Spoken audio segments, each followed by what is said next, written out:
Welcome to another episode of No Investment Advice. We've got the NIA boys here, Trung fan, Me Master Flex himself, Jack Butcher. It was his birthday this weekend. Say happy birthday on Twitter to him, founder of Visualize Value.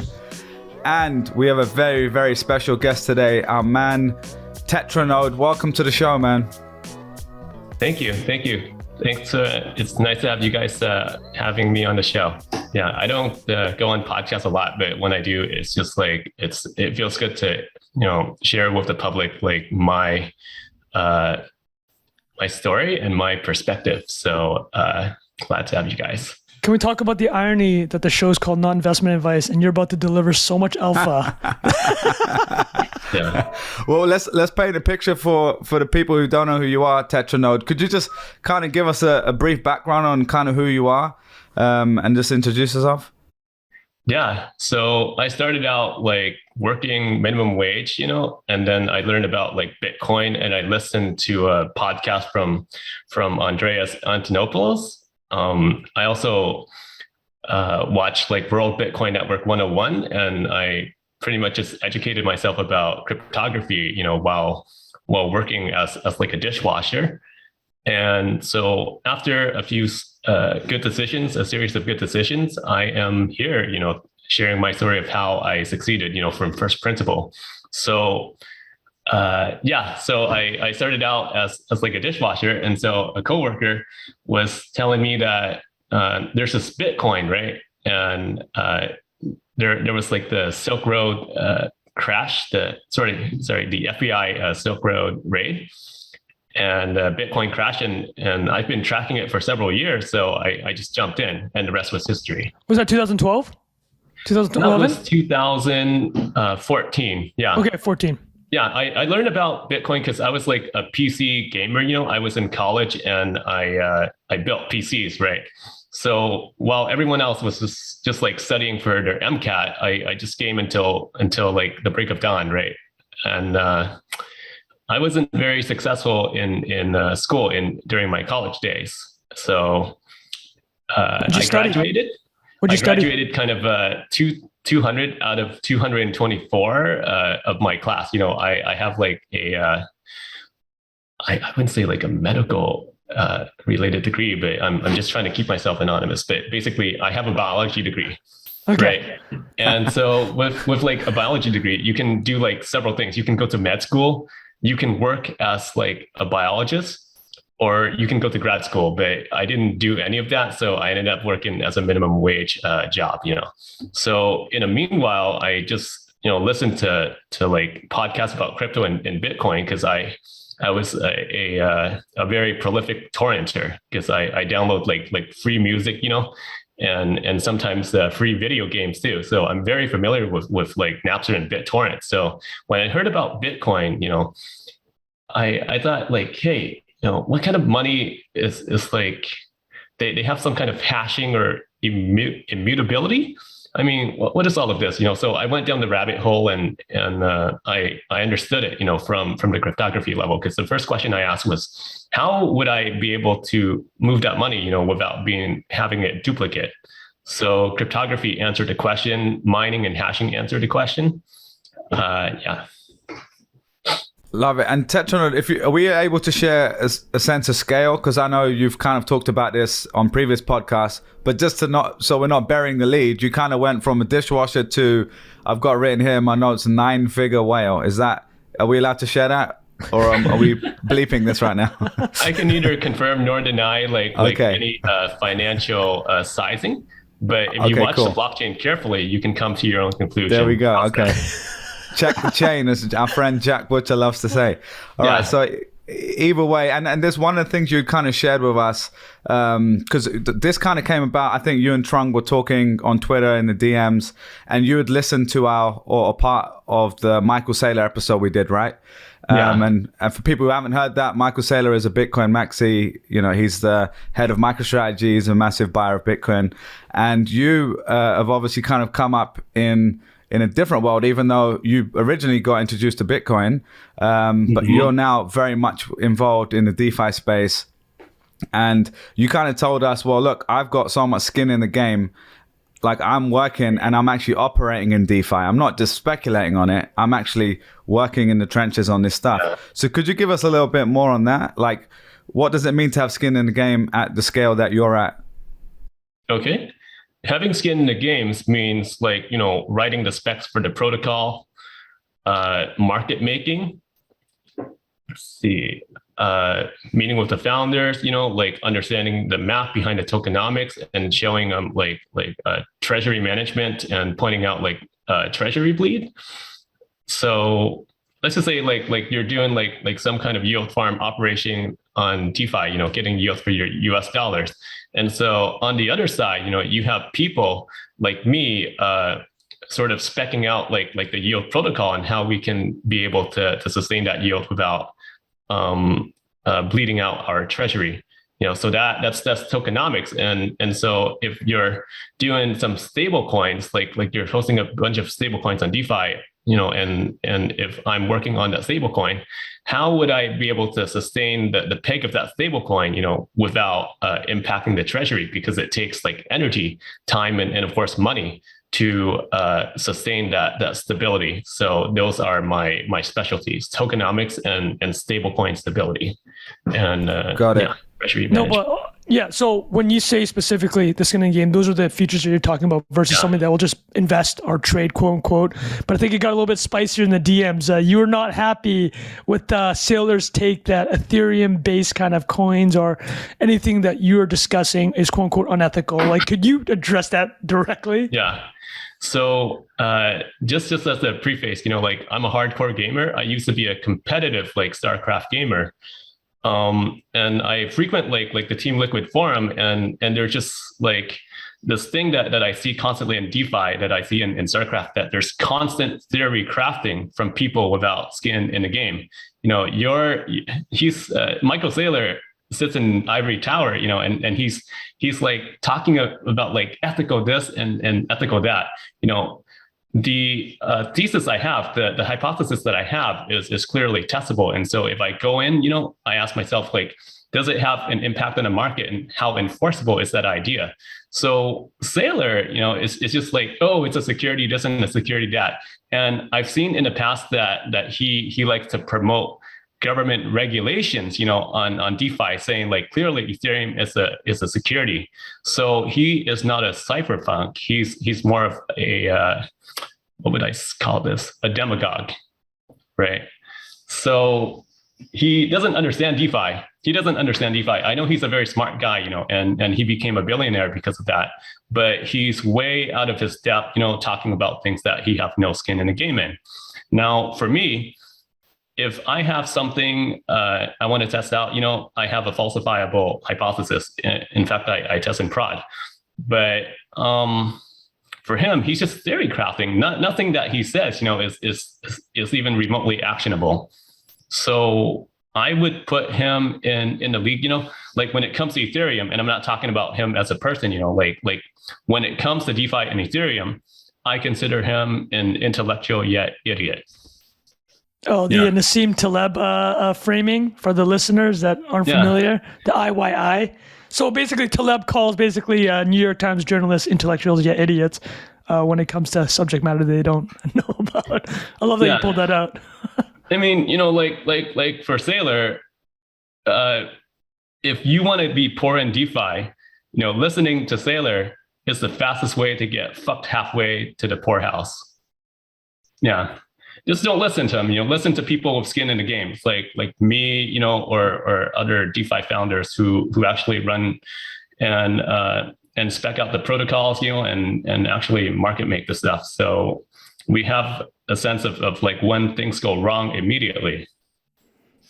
What about Saylor's more 50,000 foot view, basically being, okay, I don't really know if this is a real use case, and it's taking energy away from other people that want to work in the space. And his whole argument in our podcast was, listen, Bitcoin is as good as it gets for decentralized commodity, or he believes Bitcoin's a commodity and that the SEC will classify as such. What do you say to him basically saying, listen, you're just sucking away energy from the solution that's already there. You're basically reinventing the crypto wheel. Why don't you just build on top of Bitcoin?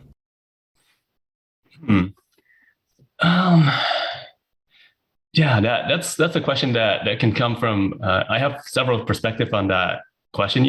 So the question is Bitcoin like the be all settlement of value, and currently the market is pointing out to be yes. However, with the mining incentives, the halvening running low, the basic question is like, how do you sustain that security level that is incentivized by inflation, by Bitcoin inflation? So with every halvening, you have a security budget that's getting cut in half over time, and Bitcoin's price is expected to rise up to meet that budget expectation. So let's just say like several halvenings from now, the budget is almost like zero. So the incentive to double spend and attack by miners, like the reorgs becomes greater. So let's just say if a miner is like receiving like 0.1 Bitcoin, per day, and someone comes up to them and say like, hey, we can pay you 100 Bitcoins to reorg that chain, if it ever gets to it, reorg like a certain amount of blocks. Would you be willing to accept our bribes? And the incentives just grows over time, and very large exchanges, not necessarily malicious like Binance have considered those kind of attacks before, and it becomes very real when the incentives run low. So the security budget of Ethereum, on the other hand, is dynamic and it's inflationary, but it's also every transaction burns the Ethereum, so there is a supply sink. So the equilibrium might be negative over the next like 10 years, given EIP 1559. And so you kind of alluded to it there, but I've heard you and others talk about this phrase, the triple halvening, and you were talking about the Bitcoin halvening just a second ago, right? I know we're kind of skipping ahead a little bit on the ETH side, but could you explain what that idea is and why it's important as it relates to ETH? Sure. So the merge is coming up. It's terminal right now. We decided like, hey, we're going to do the merge around September 15th, give or take 1 week. What that's going to do is reduce like the inflation by 90%. So that's 3 halvenings in a row. And taking into account that every transaction on Ethereum level 1 burns a small amount of Ethereum, with enough usage, the net inflation will be negative. So that's going to be the Ether supply in practice cap.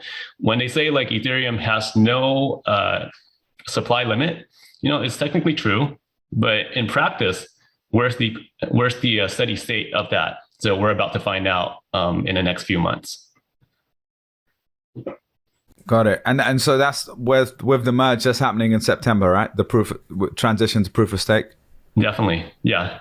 It's exciting to see like these ideas that have been like passing back and forth, within the community for like 5 or 6 years, and technical difficulties, being solved, and eventually we came to agreement that the merge is the solution. In fact, it was part of the social contract since 2015, but the implementation, have changed over time. So, yeah. And you've been involved with Ethereum all the way back since 2015, right? I think you say you dollar cost average at around $3. Is that correct? And you've been holding the entire time? Yeah, more or less. Yeah. I mean, like I don't think I sold like the first Ethereum that I bought. So it was a long trip. I've suffered a lot of setbacks, but you don't really lose if you don't sell. Wait, how many drawdowns you've taken over 90%? Yeah. I've taken a lot of like 90% hits, and I'm still here. I'm not really fazed by that because coming from where I am from a dishwasher to like maybe 9 figures, but any numbers, but unclarified. Yeah. My living standards have not changed since 2017, despite like appreciating in the net worth. So everything past like a certain valuation is just like head games to me. And so what do I do with the rest of the money? I go and retire other people. I go and invest into DeFi to kind of start dominating the market. So that's the thing to me, to get twofold. So one, to get people, to get a cohort of operators like me, to where I am. And two, to kind of corner the market in the DeFi game, so I can continue what I've been doing. Because honestly, right now I can just like walk away and just relax on a warm beach on a tropical island. But after like a little while, I'll probably just become like bored with it, and come back to right where I am in DeFi. So here I am. It's just what I do. It's what gets me up in the morning. Can I ask an honest question though? You talked about the drawdowns, and like that's really cool that you haven't really had that kind of lifestyle creep that a lot of people get when they get X amount of money. But was there a time like early on where you were going from dishwasher salary to probably not having that many savings, I'm assuming, to where you make your first, let's just say, $100K, $1 million, whatever that threshold is, where it starts becoming life-changing money, right? Yeah. Was there a moment at that point where it did draw down and you said, actually, look, I'm being silly here. I need to like take some skin out of the game?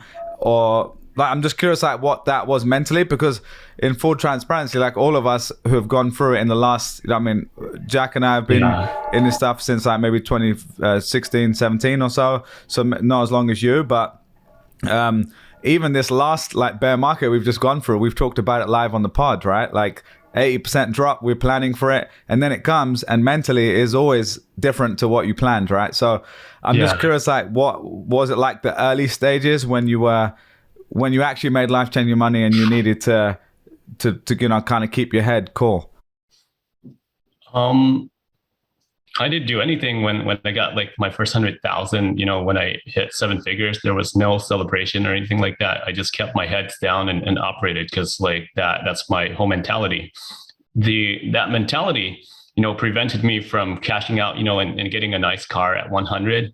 That mentality prevented me from buying a house, at 7 figs. And it wasn't until some valuation where I felt like, hey, I can get like this house at a certain percentage of my portfolio, that I finally just like executed and acted on it. And when the market turned against me, like I've had several market downturns before that, so I just kind of weathered it out. But I'm very like cold and clinical when it comes to like money, so I don't celebrate, just very autistic about it. Yeah. So if you don't celebrate, you're also not like losing your mind when you're getting these insane drawdowns. You're not that attached to the number.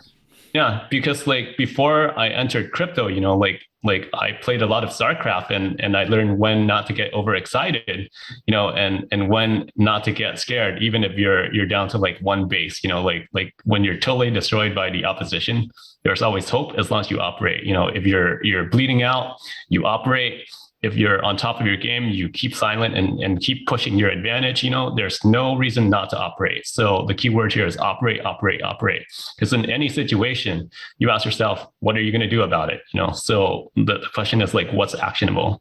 So I don't look at my position and celebrate. I operate. Love it, man. Yeah, we did a whole episode on, what was it? Building versus betting, Jack? Jack had a visual on visualized value. And it was kind of a turning moment, I think, almost for the pod, where we realized like, okay, the last year has been really fun. We've been flipping, monkey JPEGs on the internet, but we need to put our heads down again. Yeah. And so we also heard you talk a little bit about in the DMs. You mentioned something about Ethereum is shattering every single metric except for market cap. This was maybe a week ago, so we've actually had a nice little rally in the last week or two. But when you say that, like, it's shattering all the metrics, like, what are you looking at from a high level? And like, this was almost kind of rebuttal to what Saylor was talking about, right? Like he thinks it's a security and it's unethical. But for someone like you, you're a technologist, you're looking at what people are actually using with the technology. So what are those kind of metrics like? Yeah, well, the keyword here is technologist, and you're completely correct in that regard. Like, I'm not looking at it like in terms of whatever, like the technology. And what is being used right now is that it's being used to move money, across, like it's used to settle money. So which one settles more money, Ethereum or Bitcoin? And Ethereum, carries like billions in stable coin value. So it's being settled, any kind of smart contract, any trading or exchanges. So Bitcoin is kind of like, okay, you move value from A to B, but Ethereum is the entire financial infrastructure is built on top of it. So the equivalent here is like Bitcoin is gold, but Ethereum is e-commerce. Gold has like an 8 trillion market cap the last I checked. Well, what is e-commerce? Probably in the trillions, if not hundreds of trillions. So when you're looking at the metrics like on-chain activity, like including like L2, all the traffic is basically on this chain, and all the money locked is on this chain. You have like other L1s that have like billions, and it's found out to be a house of cards. Like Solana had like 10 billion, and it had like that app that kind of recursively, this developer that kind of recursively put the TVL in, and faked it. It's all fake metric. Because when you're looking to, if you're a whale and you're looking to store like 9 figures of money, on which chain, Solana constantly shuts down, like AVAX, maybe not, it's kind of mid. But between Ethereum and Bitcoin, like those are the only game in town. The rest are kind of engineering trade-offs. They're not like any kind of breakthroughs. What would be a fair criticism of Ethereum if you were being like, if you were looking from, I know you're like a first principles thinker, the same way Saylor was, saying some unfair things. Are there some fair criticisms that you think are quite valid still? Ethereum has engineering problems. Excuse me. Ethereum has engineering problems that still is yet to be solved, such as like the sharding and execution layers. The pace and the efficiency in which it's being solved, is not like straightforward, because decentralization and everybody has like this opinion and that opinion. And sometimes we tend to bike shed over the solutions, right? But I think the kind of the excuse here, if I'm using the term correctly, is that decentralization is a very messy process, and there's going to be a lot of mistakes.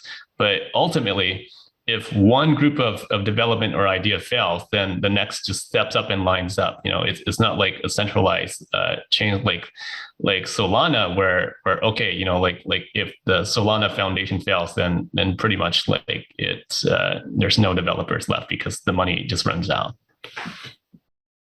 Got it, boys. You guys got any questions on the ETH side?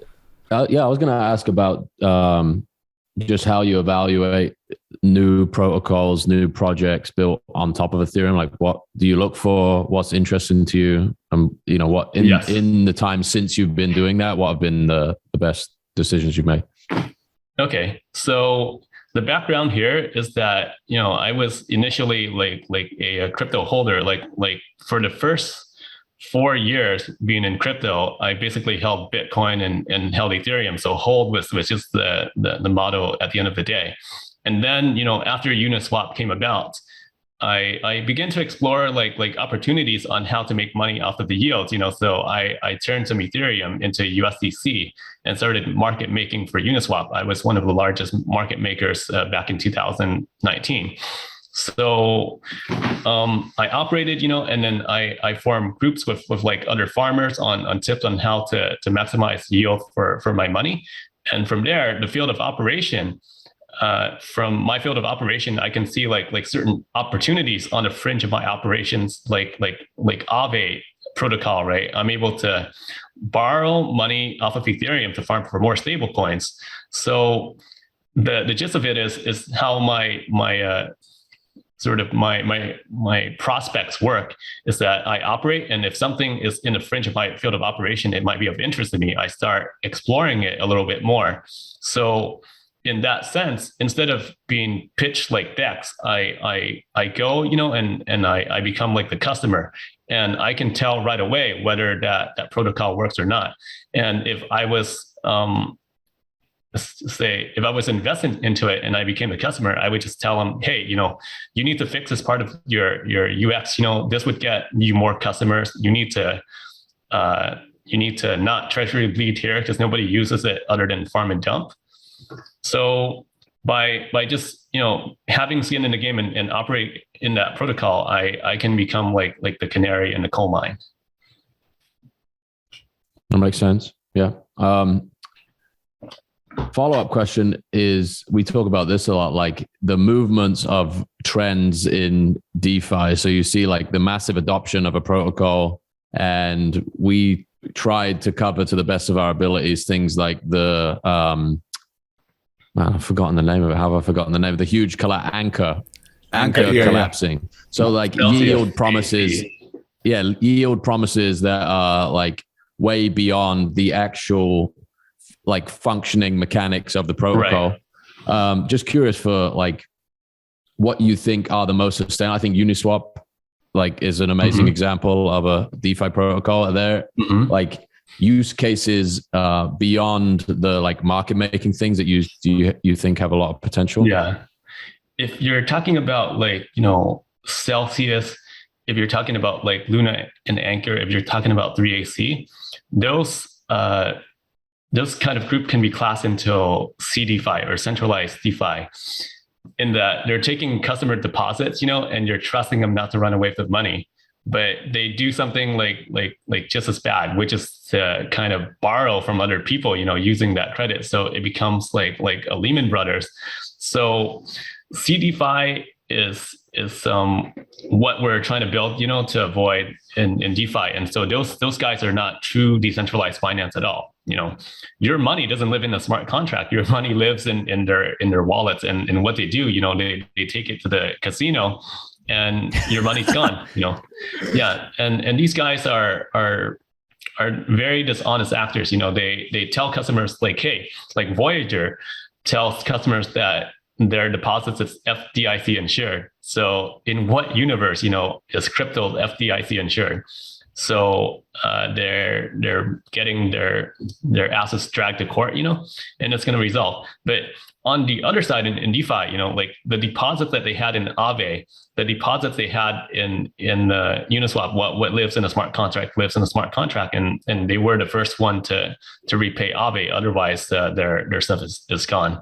So it shows that DeFi is a first class citizen, whereas like the TradFi part, the stuff that they put in the bank, they can wait in court. They have like court ordered liquidations. It doesn't work so well. But in DeFi, if you don't repay your stuff, we're going to seize your assets, and that's that. So they have to obey the laws of smart contracts. So it shows who is CDeFi, and DeFi just hums along just fine. Yeah. So if the money is not on chain, then it's not really your money. Tetra, how annoyed were you when these things happen back to back to back? Because you're an operator, you're an investor. Obviously, the credibility of the space is really important to you, and you're just seeing these bad actors, and the broad society and media just paints it all together, right? Like the delineation you just made there between centralized DeFi and then DeFi. 99% of people are not going to understand that or know right away, right? Just from the headline. So what was your level of annoyance? And then where are you mentally about the whole thing now? Because I've heard in the previous podcast, you're like, I just kind of ignore it afterwards. Like this tweet actually. Yeah, I was about to just pull this up. Yeah. So for the listeners, here's a great tweet. It says, Tetranode tweeted on August 6th, can't believe there were people betting on 3AC's resurgence and my downfall. Betting on class of 2019 against class of 2014 sounds like something class of 2021 would do. That's something I was. It's pretty brilliant. Yeah. Okay.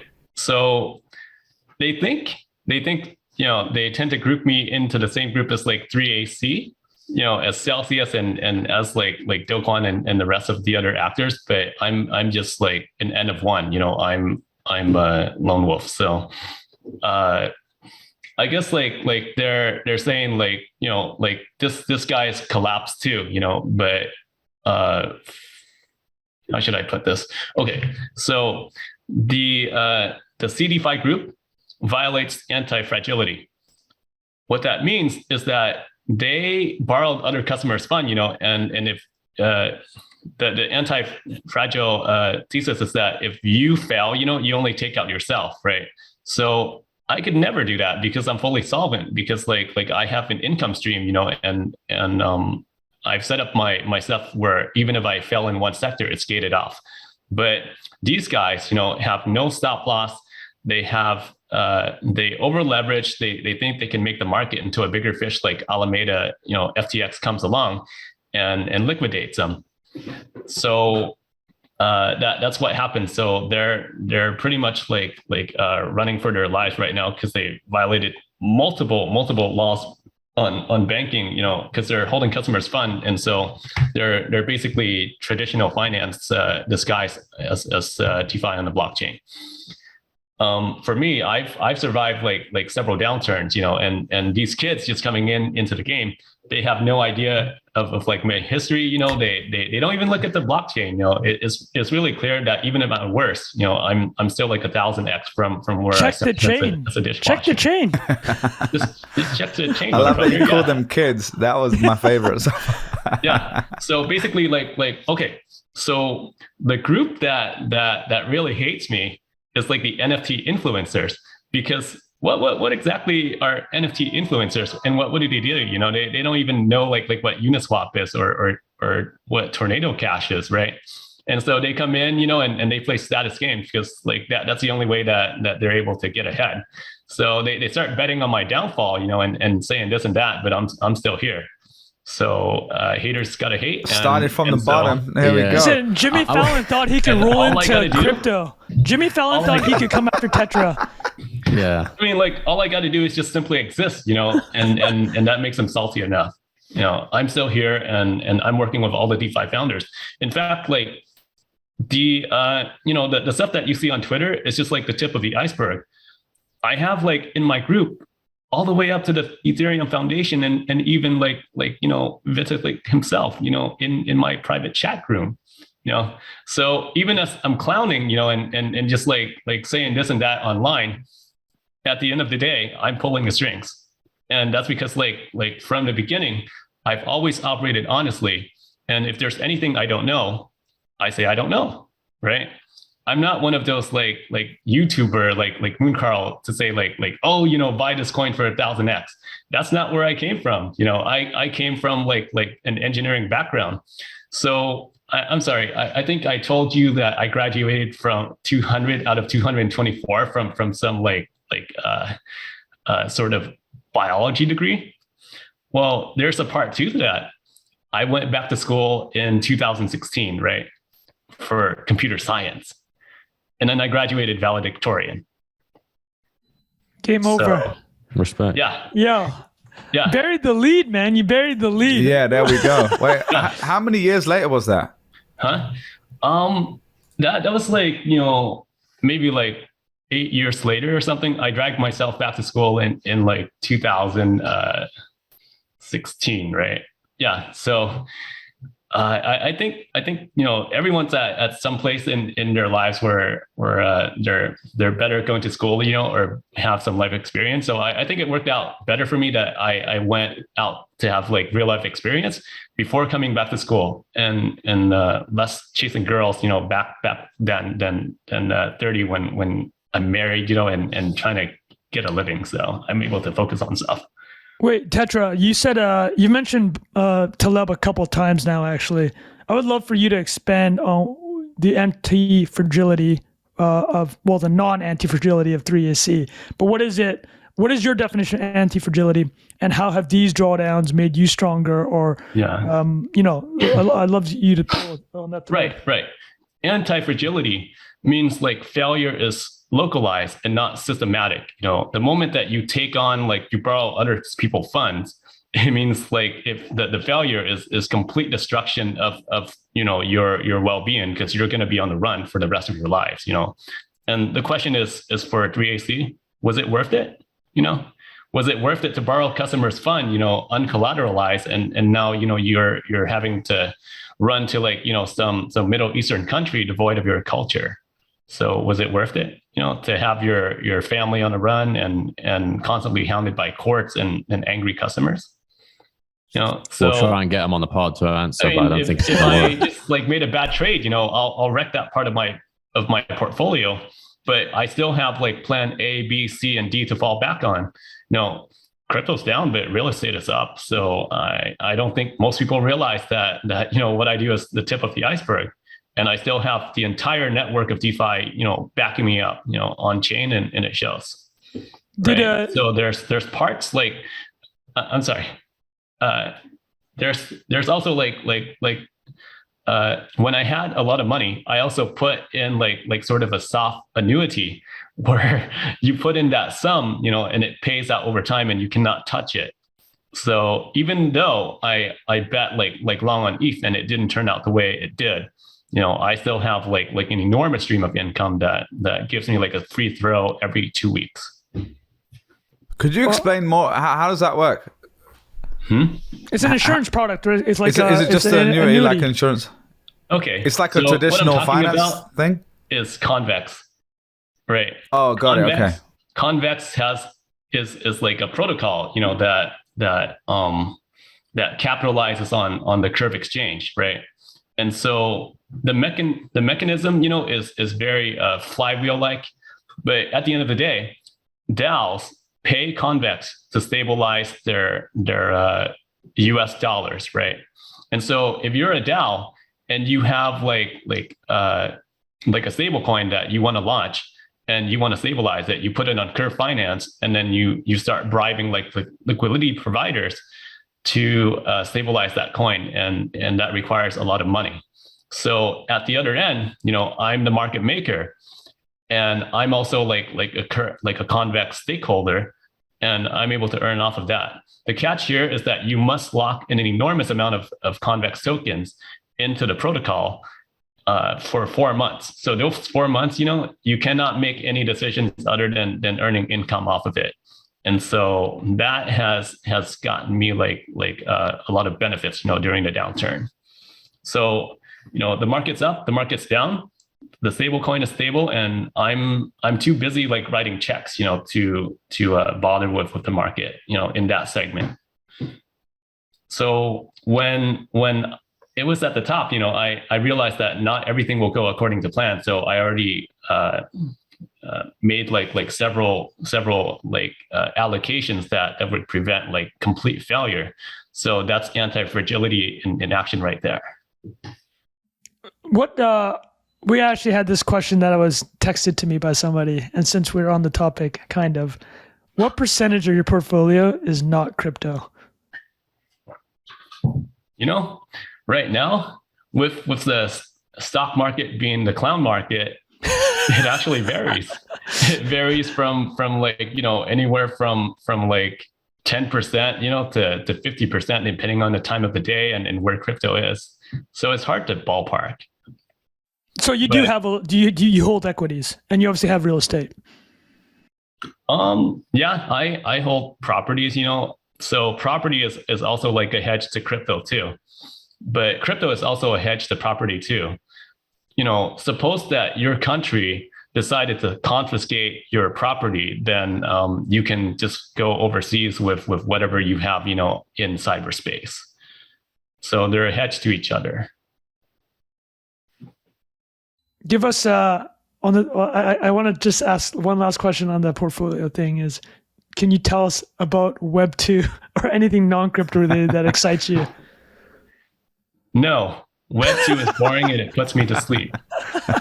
Like looking at Web 2, like all the infrastructure. So I've actually touched a little bit of Web 2 on some of my crypto ventures. Like, some people were pitching me seed rounds, to stuff like lending.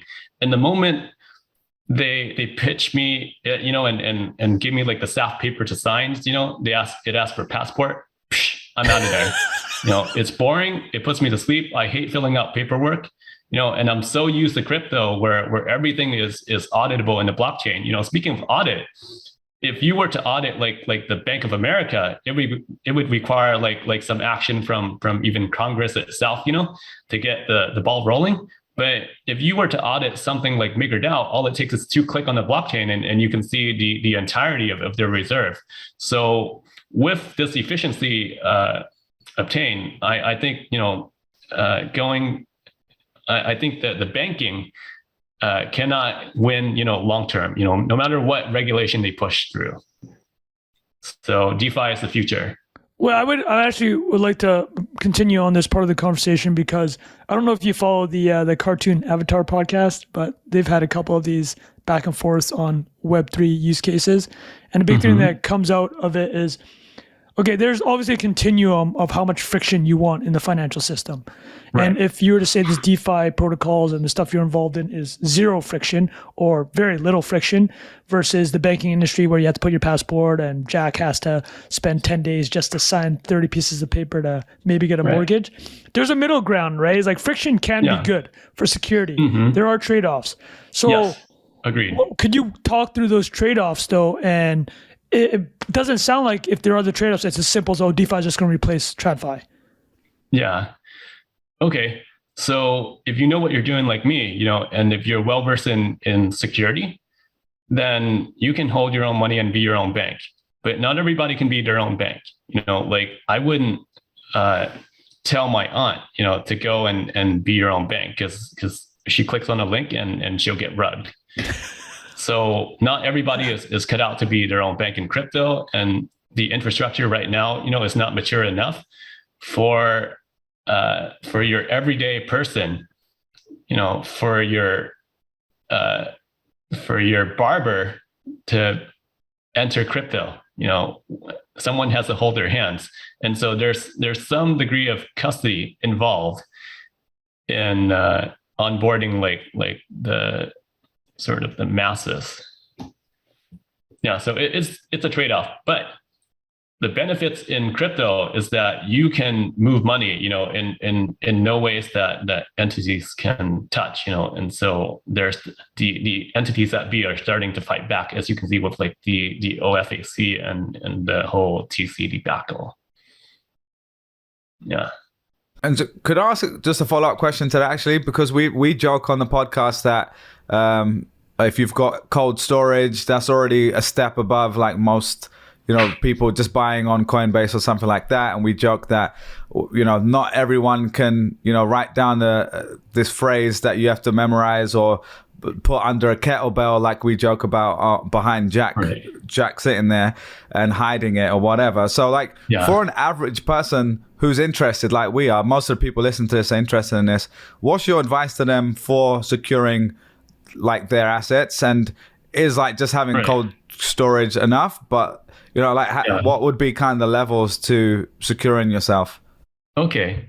If you're talking about like, some of my relatives who doesn't know like anything about crypto, then I recommend them just like buying from a Coinbase, and having it on Coinbase where the security is reasonable and they're reputable enough where I can say, if you just leave it there for several years, I doubt anything's going to happen to it.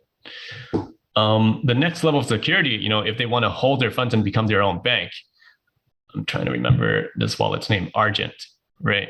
Argent's wallet is basically a multi-sig, with email recovery. So you can't really, so I don't remember you having to write down the phrase at all, but it has like certain security layers and certain assurances where Argent can't just run off of the fund because it's a multi-sig. So there's a signature from you and a signature from Argent. But yeah, so and I think you can give Argent, other people. You can give other people like your spouse or like another device as one of those multi-sig devices or something, right? Yeah. I mean, the next level up, is a multi-sig, like a Gnosis vault, but that requires some hardware level of security where you're able to sign off on the hardware device. Yeah. So Coinbase, Argent, multi-sig, other stuff that keeps the money from yourself. Yeah. All right, so Tetra, you sent us a DM about financial sovereignty and disintermediation. It's kind of related to the topic we just touched on.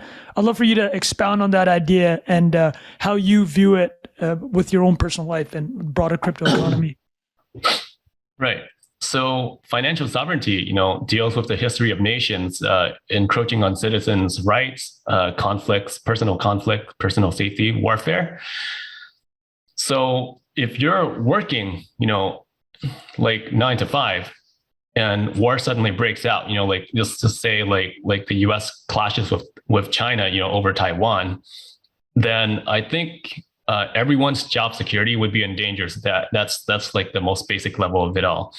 The next level up is financial independence, where you don't have to work day-to-day job, and that you're more free to make your own decisions, on where you want to be. However, the government can seize your property, so you're still at the mercy of somebody. Now, the next level up would require crypto, which is financial sovereignty. So suppose that your own government is threatening you to take away your livelihood. What do? Well, you pack it up, you put it into crypto, and then you can walk buck naked across the border and still be worth what you are, before you walked across. So sell your house, pack it up, and move. So that's financial sovereignty in a nutshell. So you can just go to New Zealand. You can be like a free floating entity. So your fate is not dependent on your government's bad decisions. Yeah. So we're gonna see like a world where people are just gonna be naked walking across borders holding USBs. Yeah. Holding USBs. Yeah. Hopefully they have something that's not metal in their orifices. Yeah.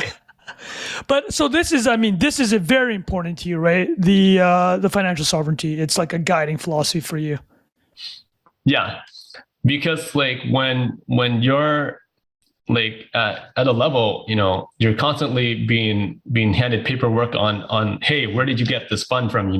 By your banks. You're getting letters from like your governments from 3-letter agencies. You're constantly like being harassed for you didn't do anything wrong, but they're constantly on your case about it. And I think what has just started, with the banning of OFAC is that the government is now viewing any citizen with any sort of affiliation with privacy movements, as suspect. Then you feel like totalitarian is creeping in, and history and where I come from constantly reminds me that the government is not your friend at some level.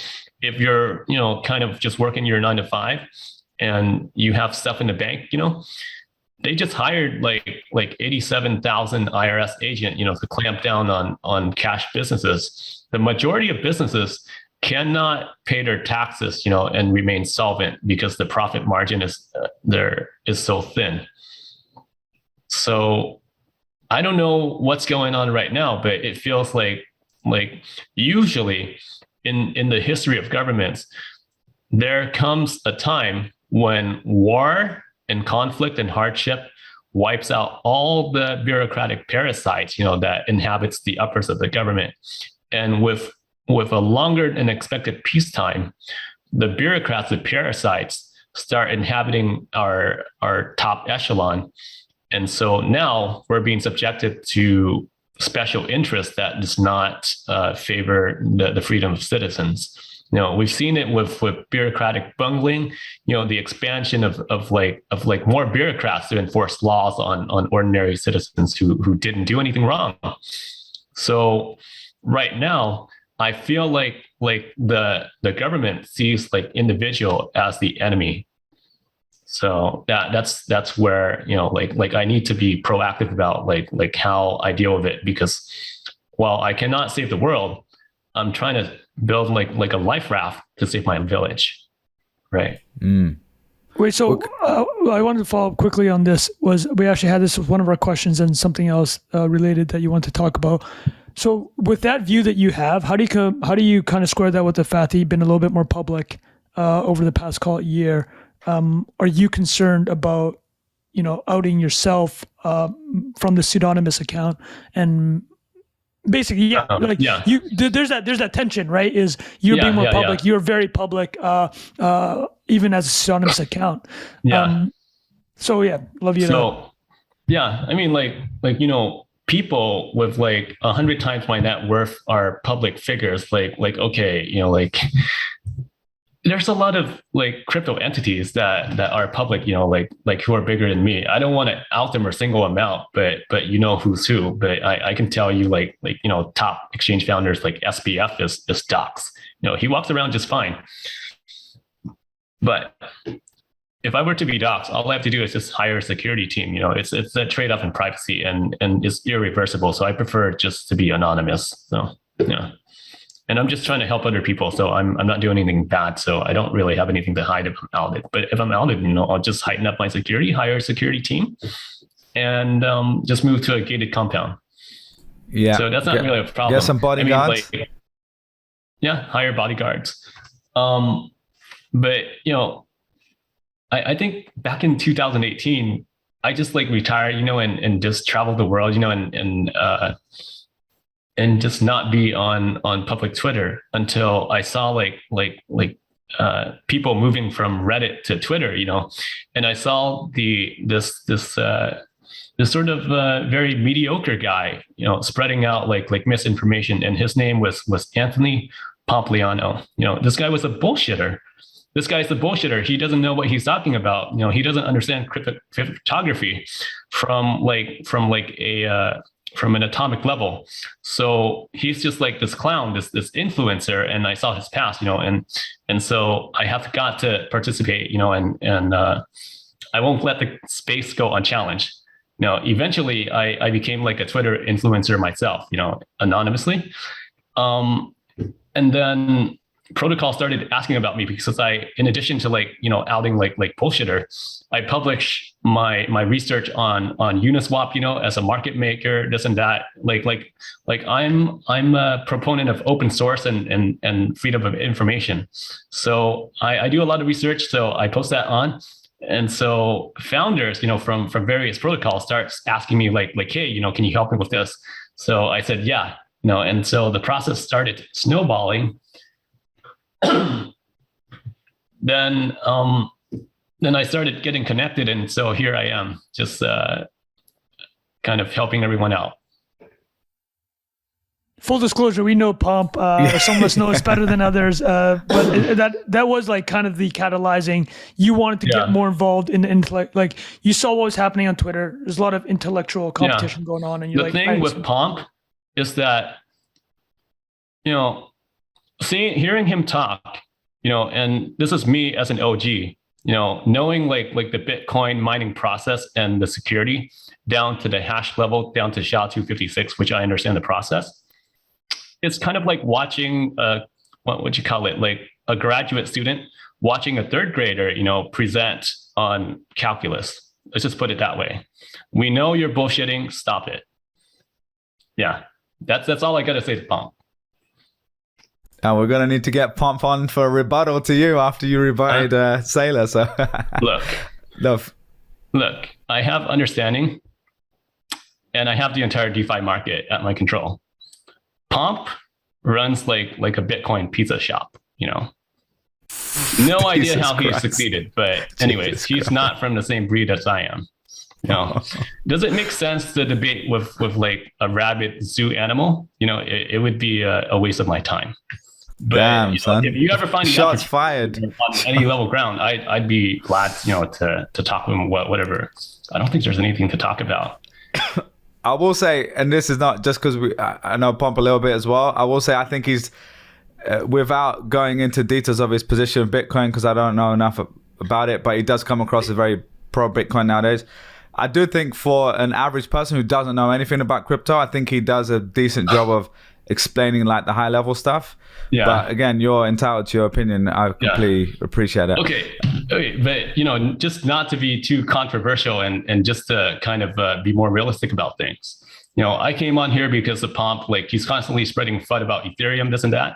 But he might do a good job of explaining to your everyman about like Bitcoin and stuff. But at my level, it's dude, you have no idea what you're talking about. Just stop. If you don't know anything, just say you don't know. Just like me. If I don't know anything about TradFi, I'm not going to say anything. I don't even know about equity. Like I don't know about equity. Just say you don't know instead of talking about things that you have no skin in the game in. As simple as that. That's the difference between like someone like me and a bullshitter. That's why protocols hired me on board. Right. I'm very honest about what I know and I don't know. And I don't know a lot of things, I'm no slouch, but having been in the space as long as I have, it can be a humbling experience at time talking to people 10 times smarter than me.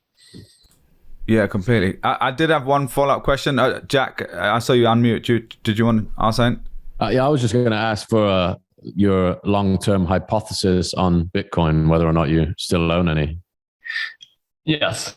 I think Bitcoin is going to survive, but not in the form that it is right now. It will be forced to evolve once the security budget becomes like a real concern. Once reorg starts happening, like 2 or 3 blocks here, 10 blocks there, then the sorry to interrupt. On what time first. frame is that, you think, those things coming up? Yeah, probably like a decade from now. They still got a security budget, and several like halvenings left to go. Got it. Like I even proposed like one solution to the Bitcoin halvening security budget is to have like a 2-coin system where they can have like some kind of inflation, with like the extra coin, where Bitcoin's 21 million sacred limit, is respected, but it's still printing out like a secondary coin that does like some function, such as like fee rebate, or redemption for a certain amount of Bitcoins. But whatever it is, they will be forced to evolve. I think Bitcoin will evolve. It's just like when it's forced, when it's under duress. And right now, Bitcoin is very high. The miners are being paid enough, so it'll be there, but it won't exist as the way that it is right now. All right. Wait, so are you holding? Do you hold any more? I hold Ethereum because I am betting that Ethereum will be the market dominant over Bitcoin. Bitcoin will still exist. It might exist as a collectible, as an NFT, but I will hold Bitcoin. After 1 Ethereum, it's equal to 1 Bitcoin. Kind of like how Octavian captured Cleopatra as the victory trophy. You're bringing in some history, man. That's history professor fans loving this loves one. Loves that Wait, stuff. Jack, so you mentioned NFTs, and Jack has a number of questions on that front. So I'd love for Jack to jump right in there. Yeah, I think I don't actually have any like highly specific questions. I'd love to hear you hypothesize on NFTs in general. And I remember earlier in the conversation you mentioned this is like at the moment, it is a status-driven thing to some degree. Mm-hmm. So I think it doesn't share all of the like mechanical aspects with DeFi, but we'd just love to hear your perspective on how you think about them. Well, that's the perfect timing because like I'm actually working with a protocol in turning NFT into DeFi, and there's like a lot of different ways that you can do it. So for the audience, NFTs, the analogy here is that Bob Ross, has a bunch of paintings, right? And he puts a signature on one of the paintings. So how much is that signed painting worth versus, say, like a Costco print? So that's the gist of the NFT. The NFT is like an undisputable signature from the artists themselves. And so how much is that original go for, that signed original go for? So now that it's digitized, all artists are able to monetize off of their artwork in ways that are not scalable before. Right. So let's just say like I wanted to put that NFT painting, that Bob Ross painting up for collateral, like if I go to like JP Morgan or Chase, they'll be like, sir, this is a bank.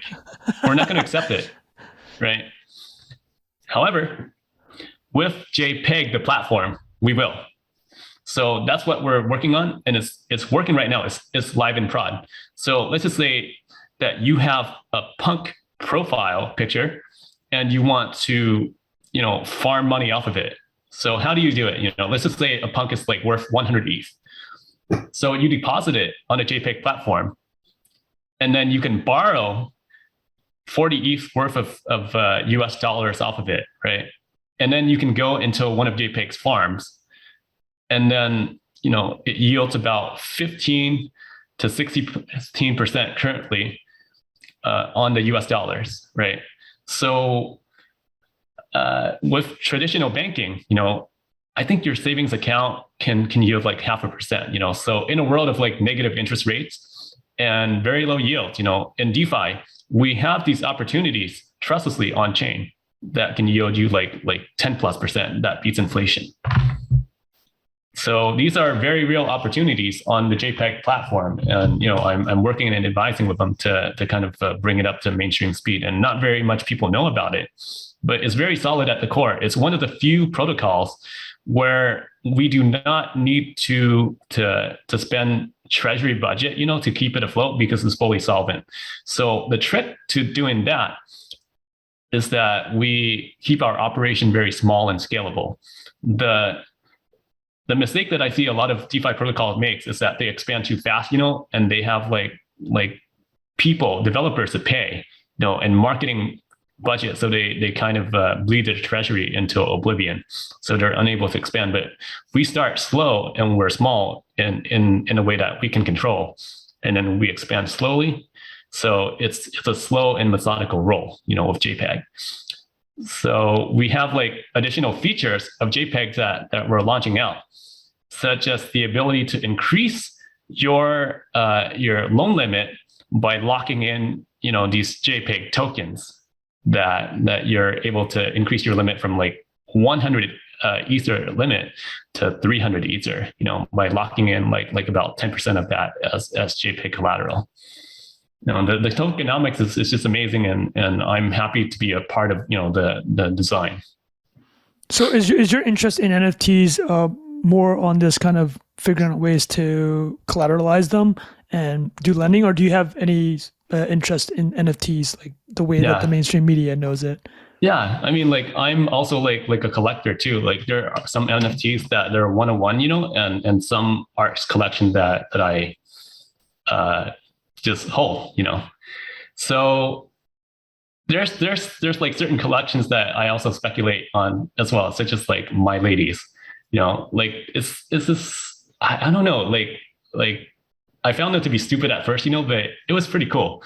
That's one of the collections that I speculate on, because I think the price will go up just because like it's so like the community is pretty resilient, like it's collection where not everyone is like super rich, it's not like a punk profile or a base C profile. So yeah, at first I thought the community was pretty stupid, but it kind of grew on me, so I kind of joined it. Yep. So what is your broader NFT thesis? Because you kind of touched on some of it. You like the community, the kind of the OG-ness of some projects. How would you look at, let's say there's 100,000 projects that get launched in following decades. How many are going to zero? And then which NFTs ones are a way, for the artists to monetize on their works. In traditional art, you cannot fetch the high premiums that you do in NFTs, because like proving the authenticity of the art is very hard, but on here it's almost instant. And NFTs also is crypto's way of capturing the attention economy, and that's a very high premium that we can fetch. If you want an NFT of a celebrity, and the celebrity signs it, then that's one way of monetizing it without having to go to Web2 and have like, the middleman take the cut. So it's an amazing space, that's a lot of uncharted territory. So right now I'm just exploring how to sell the shovels, to this gold rush. And so JPEG, the platform, we're able to kind of monetize the NFTs, and sort of have the platform earn some interest and kind of help the users earn interest on it too. Yeah. And so you're asking like when it comes to farming, you're probably asking where the yields come from. So the yield always comes from speculation and leverage. Yeah. At the bottom of it all, like in every single market, yields comes from leverage and speculations. So in essence, like in DeFi, it's more honest because there's less middlemen, there's less structure than say, your CD account at a bank.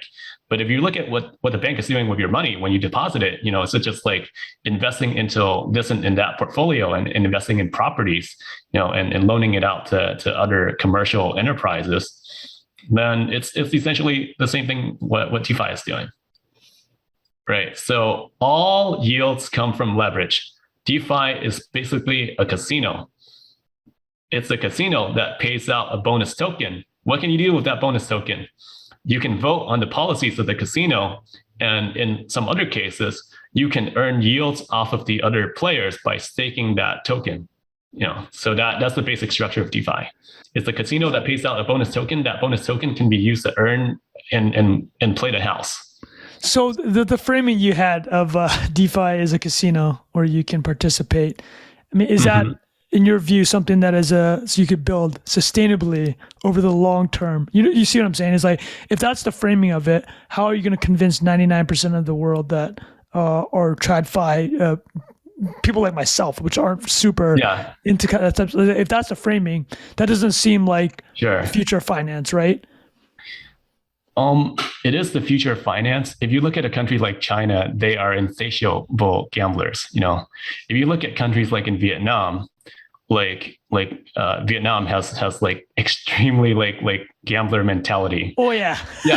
Because you know why? Because like everyone is so freaking poor that they just want to get ahead and get ahead quickly. So like there's no shortage of gambler. It's just that DeFi is worldwide, so it makes it into a very scalable operation. Now when we're talking about TradFi, it's also a casino as well. It's abstracted away by middlemen in business suits, but ultimately, every financial decision in TradFi takes on some kind of risk, that is kind of abstracted away. But at the very tail end, it explodes, kind of like the Lehman Brothers.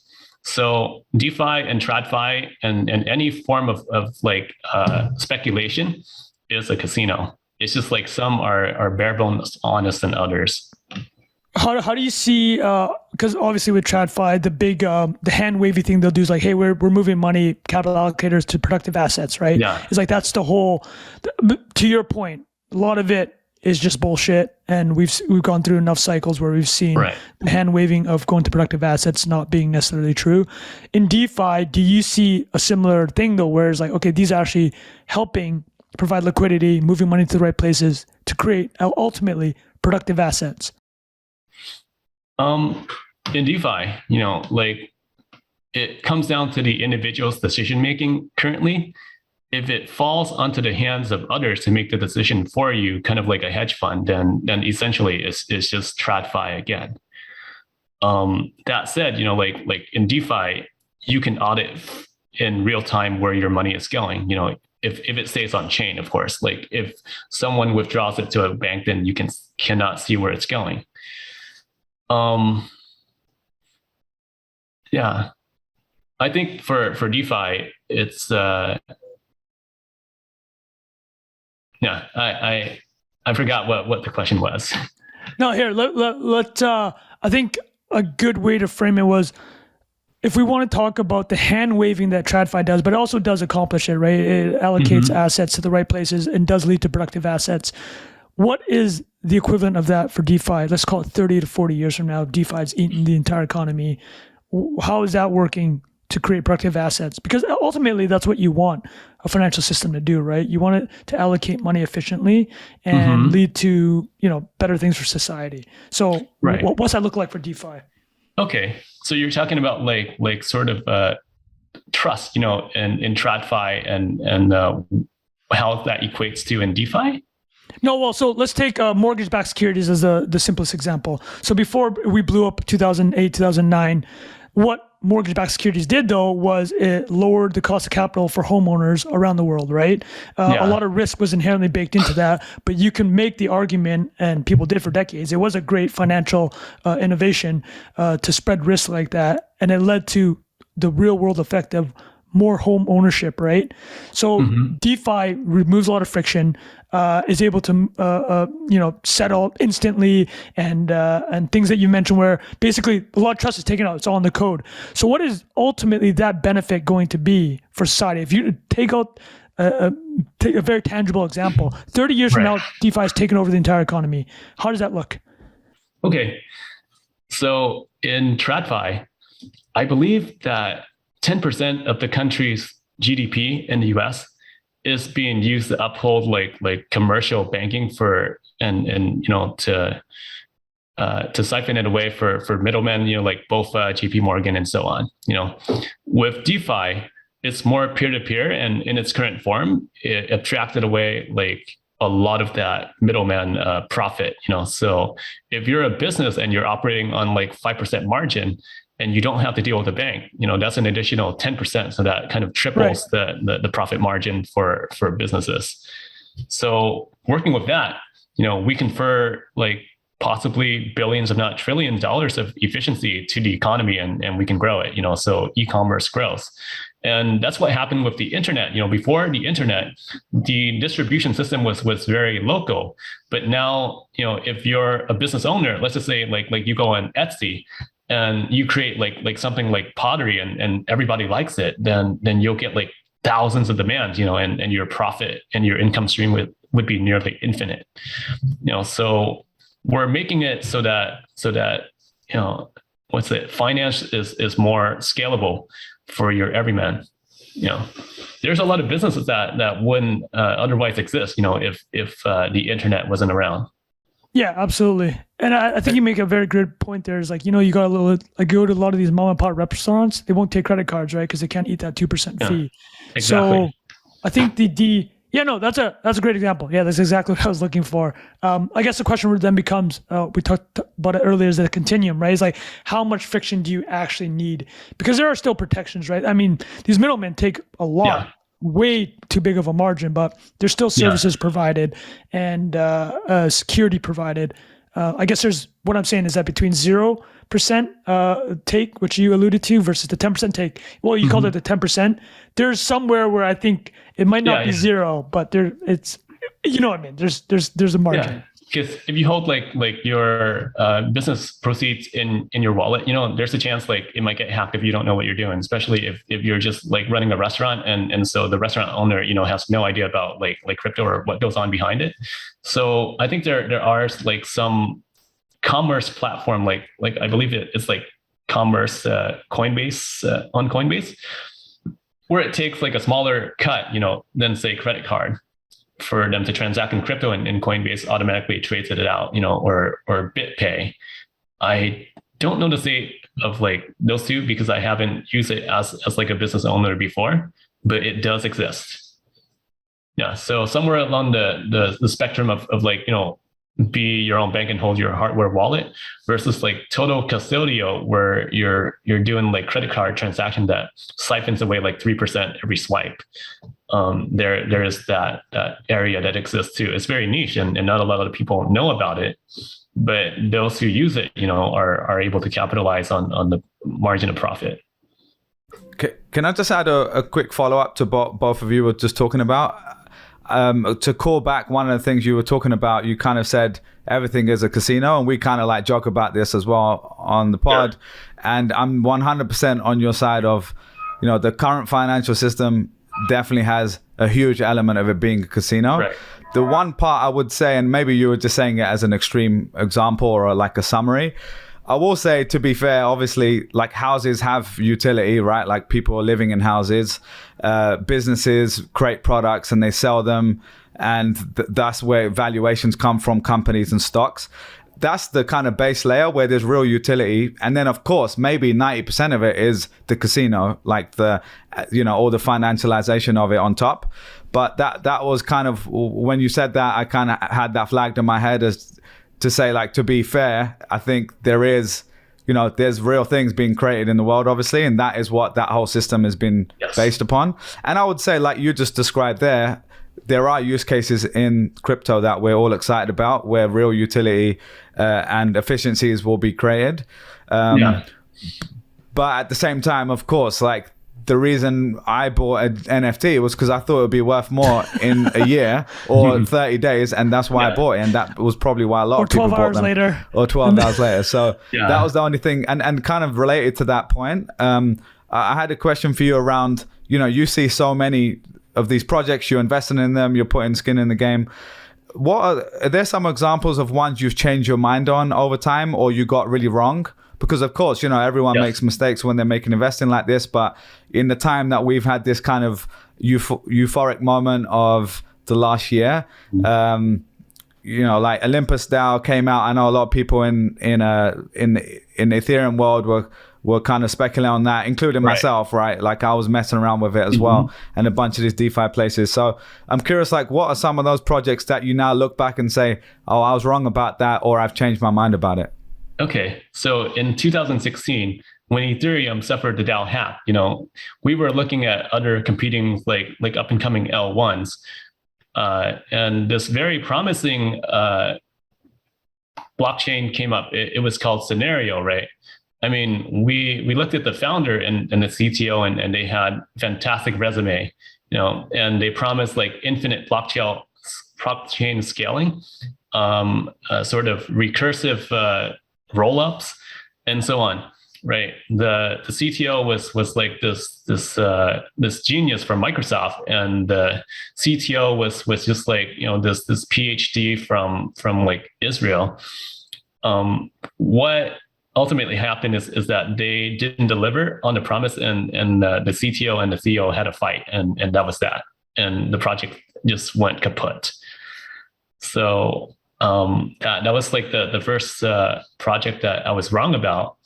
It wrote checks that could not be cashed, Kind of bet on them because of their background, right? Like you fell for the, hey, Stanford, you said Microsoft, the former CEO. I mean, pretty accomplished, but I mean, like I learned that in 2016. Some people had to learn it all the way in 2021 or even this year.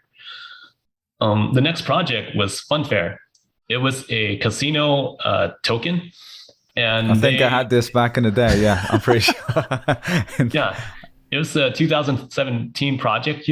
I participated in the crowd sale, so it had a lot of great things going for it. It was the first proposed one of the first proposed implementation of a state channel. In blockchain gambling. So instead of having like 50 different transactions, on the blockchain, which can get really expensive really quick. You do like this sort of commit and reveal thing where you create a bunch of hash ladder that outputs like these random numbers that you can reliably use to sort of roll your dice.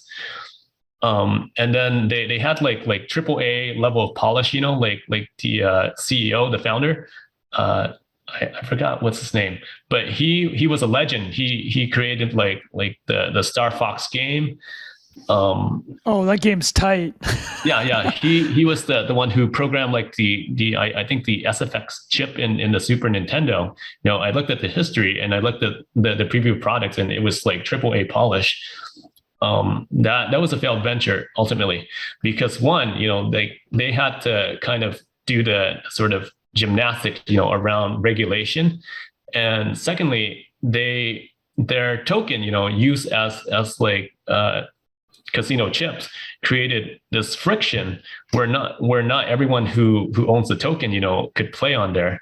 So you had to buy those casino chips, and ultimately it turned out to be a flop due to regulatory sort of dodging, and then the chips created onboarding friction. And so I was just saying, from the two examples you said, the ones that failed is like you kind of bet on somebody with a technical background, but it just had nothing to do with crypto, right? And it's like, this guy has an interesting resume in this field, admittedly impressive, but like you said, the regulatory hurdles and crypto is just a totally different beast. I mean, would that be the takeaway here? Yeah, I mean, they were lessons learned in what worked in crypto and what did not work in crypto. So yeah, I mean, what work in crypto is like cash flow and use cases where it's pretty close to speculation. So like Uniswap, was a perfect product market fit in that it's able to conduct financial efficiency and allow markets where markets does not exist before.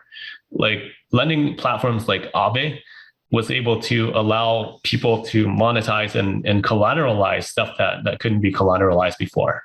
And are there any other layer ones that you look at? I know you've talked about Solana already, and I've heard you talk about Cosmos on another podcast.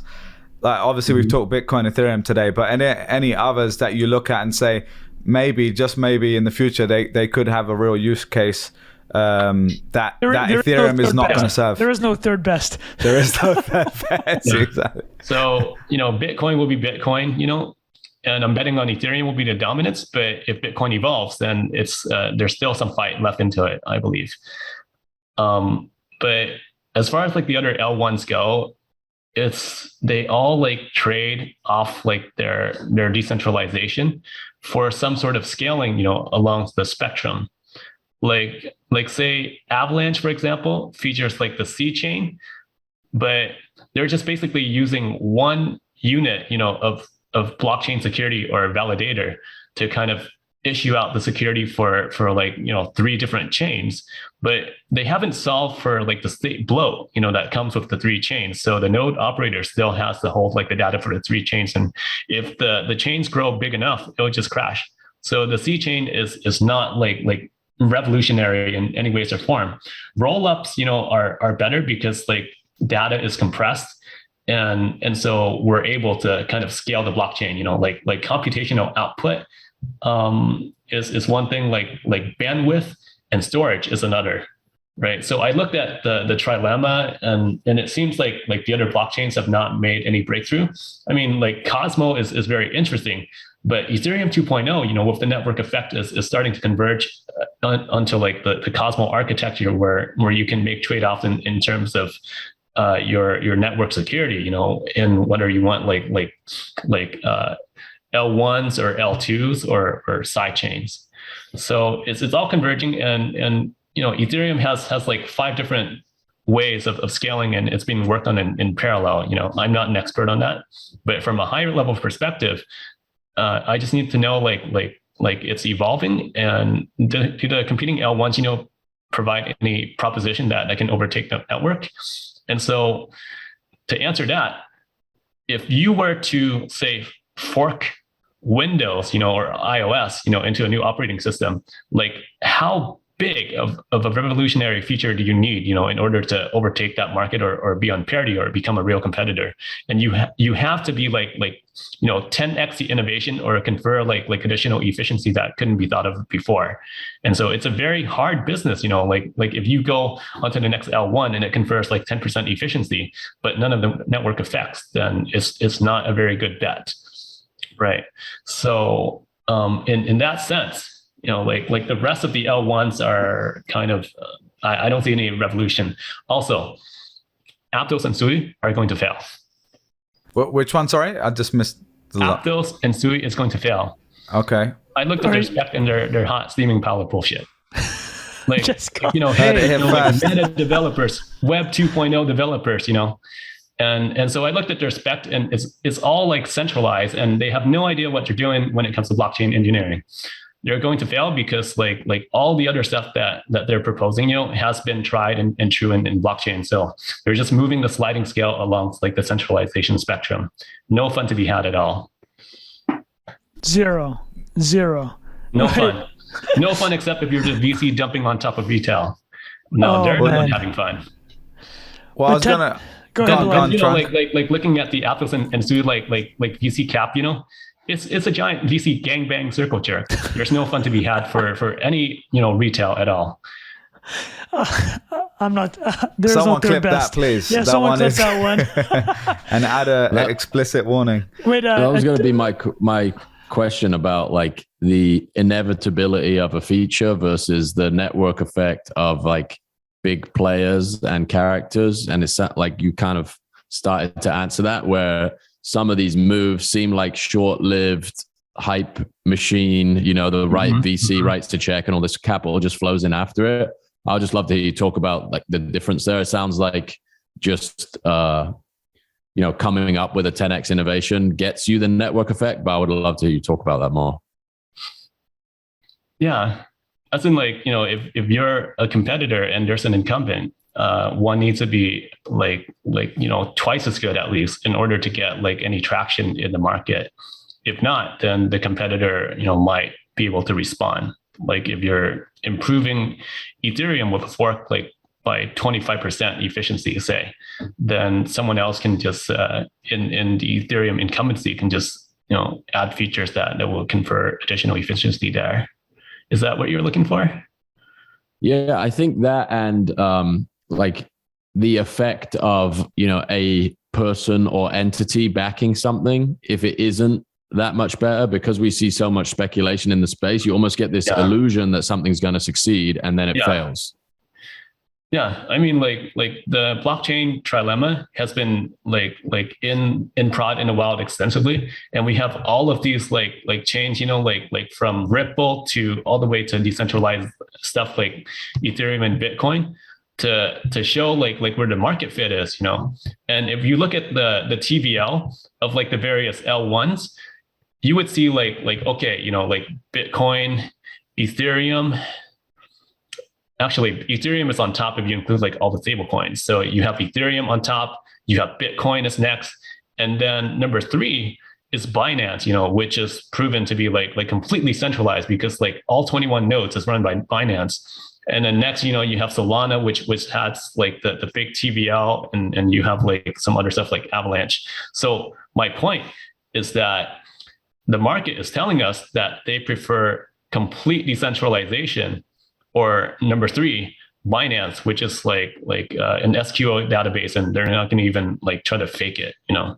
But in between, you know, you have like stuff that if you were like worth a lot, you know, would you put your money on that chain, or would you just like pay the extra fee, you know? And it doesn't matter if you're paying like $50 a transaction for like a $200 transaction, then that's a ripoff. But if you're paying like $50, you know, for a $1 million transaction, right, then you don't care. You want maximum decentralization.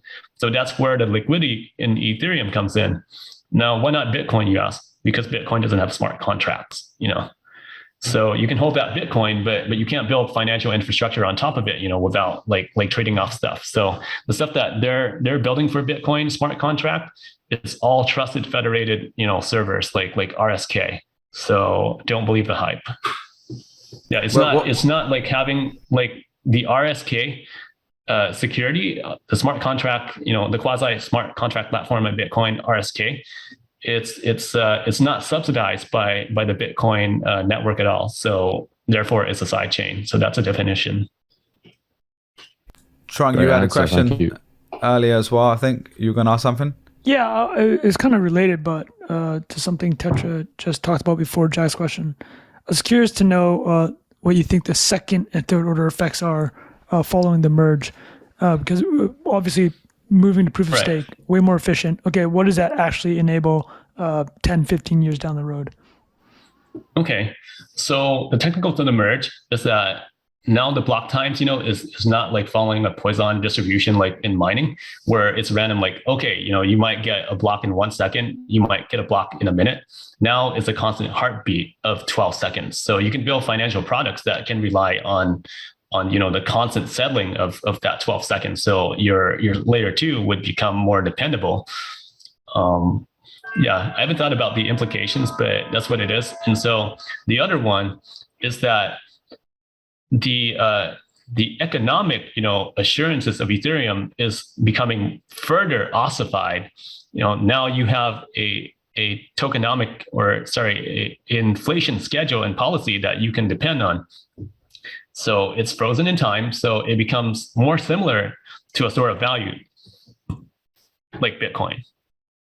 And so with the merge narrative, you know, in play, then the narrative of store of value becomes even stronger. And so it's encroaching even more on Bitcoin territory. Because right now, Ethereum as a smart contract platform is a superset of Bitcoin. You can use ETH the same way that you can use Bitcoin as a store of value.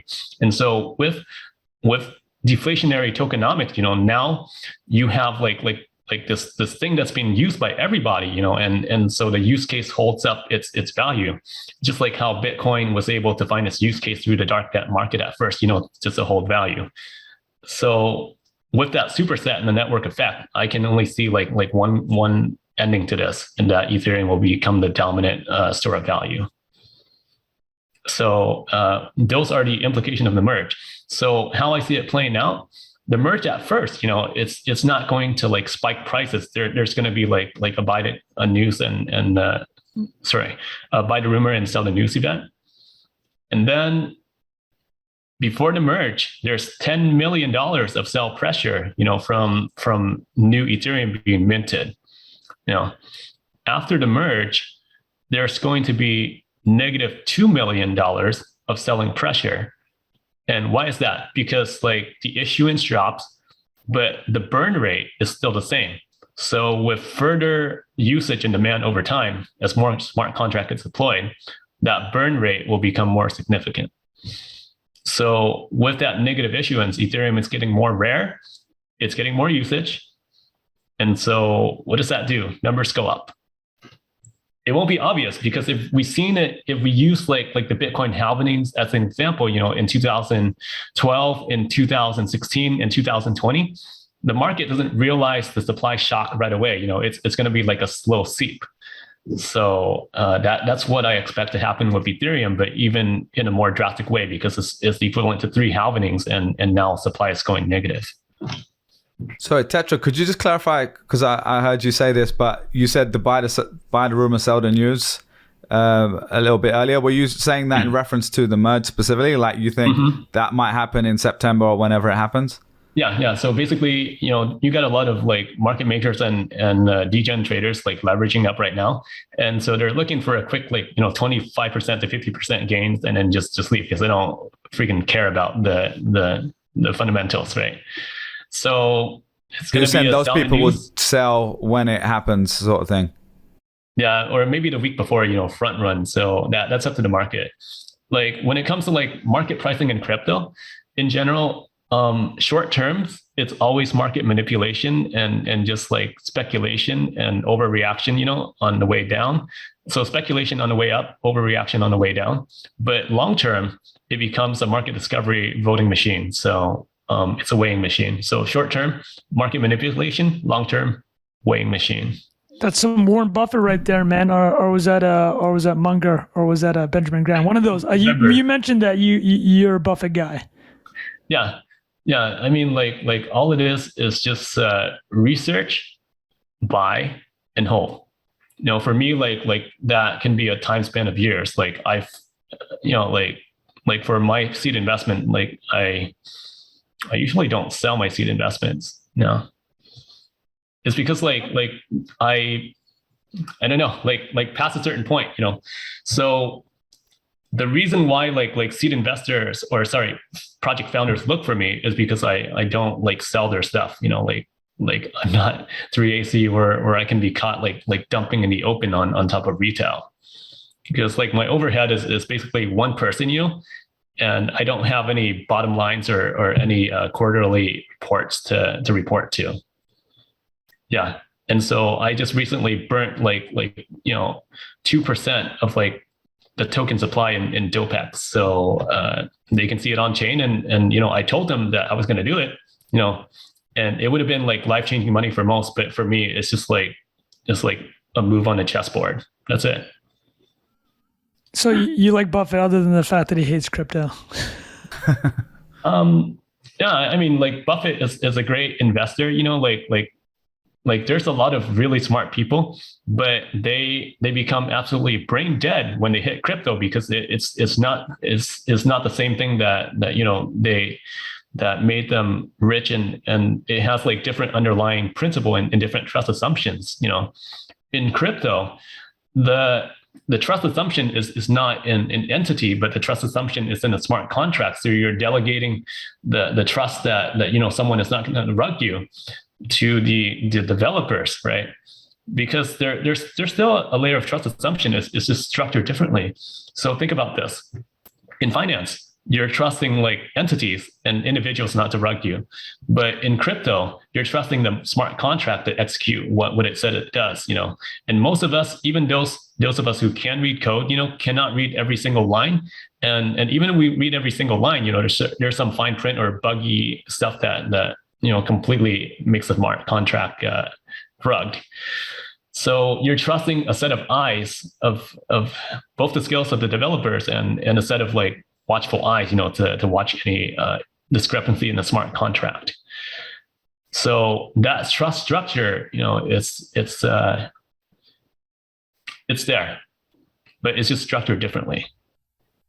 I mean, to be fair to Buffett, he is 91 years old. I mean, he's like, you know what? I'm pretty good. I think we had a good run. Don't need to get into this new thing. Do you guys have any more questions on that? I think we should hit some of these we got some user questions. We got some Twitter questions too. The last question I had, because it's kind of partly in the Twitter questions too, but just thinking like very, very long term, because I know you like to buy and hold long term, as you said. Let's say that time horizon is 10 years from now. What are the projects that are around today, apart from just Ethereum, obviously Ethereum itself, that you're most kind of bullish on actually lasting the 5-10 year mark? If that's a hard one, because like, or maybe there's a time frame that you prefer to answer that with. The project should have like, because when I think about this, I also think about this a lot too, and it's a very hard thing to answer directly, because it's dependent on whether the founder is there or not, and who comes after the founders. Like let's just say like 10 years from now, the founders walk off of like JPEG, the platform. Is it able to sustain itself through a DAO or a multitude of custodian, who's able to manage the treasury in an effective way? So the protocol runs, but it also needs like updating and maintaining too. Like who's on board to decide like the next set of collections of JPEG of NFTs, to onboard the platforms. Like okay, we have Punks, we have Base C, we have like some other collections. So it's run like a traditional company, except like it's the liability is not to the individual, but as to the group, and it can be anonymous. I digress. So 5 to 10 years from now, if I were to put my money into a portfolio 5 years from now, I would probably just put my money into like a autonomous pool that kind of earn fees on the transactions, and there's only 3 assets if you were to put into a portfolio and walk away for 10 years, and still expect it to be there. It's 1 is Ethereum, of course, and 2, LUSD, and 3, RAI. So LUSD is like a stable coin with like the least trust assumptions of all the stable coins. RAI is basically a floating stable that's kind of pegged to itself. It's the mechanism, I'm not an expert on explaining it. I'm not extremely clear on it, but there's almost no trust assumption, because it's the pricing is based on redemption or minting. Yeah. So those are the 3, like do not like mess with my money assets, that I would put into a 10-year portfolio without having to worry about how the company is doing, or if the founder is unable to continue or not. So 2 of those are stable coins, though, right? Yeah. One is LUSD is pegged to the US dollar. The other is just like a floating stable based on redemption and minting. And it's cool. It's collateralized off of Ethereum, so it's kind of a derivative of Ethereum. If you can't stomach the volatility, then you can go with like a somewhat quasi stable. Yeah. Nice, great. Yeah. Well, we've got some questions from Twitter. Unless Trung or Jack, do you have any other questions before we get the audience questions in? You ready to hit these audience cues? Okay. Jack? All right. So just give me a second. I'm going to take a quick, let's take a couple minute break, and I can just perfect. Ping everyone when I'm back. Yeah. Take your time, man. Let's get a little water and use the bathroom. Mute. Okay, I'm going to mute my mic for 5 minutes. One second. Yeah, I'm going to go take a hose too. Bye. No, I'm sorry. Yo, this one's a marathon, boys. I just had some orange juice. Got the sugar in me. Wait, how are we hearing here? Yeah. Good. I'm still working on my Starbucks. This is like the 32 or 24 ounces, whatever. The big boy, the venti. I rarely go to Starbucks. And so when I go to Starbucks, I don't know the difference between tall, grande, or venti or whatever. I just tell them, like give me the most caffeine possible. Yeah. Wreck me. I rarely drink coffee because like being where I am, I can take a nap anytime I want. So when the coffee hits, it hits really hard. Talk through this. Give us the day-to-day. What's the Tetranode day look like? Is this a Q&A, Trung? Is this included in the question? Totally. So, are we actually legit starting? This is part we're of recording, bro. Yeah. We're starting. Totally. we're back. Yeah. So, anything that encroaches on like anything that else my personal info, wouldn't talk about it, but I'm totally comfortable with any questions about like my day-to-day. So, sorry, I'm a full-time parent to a toddler and a 1-year-old.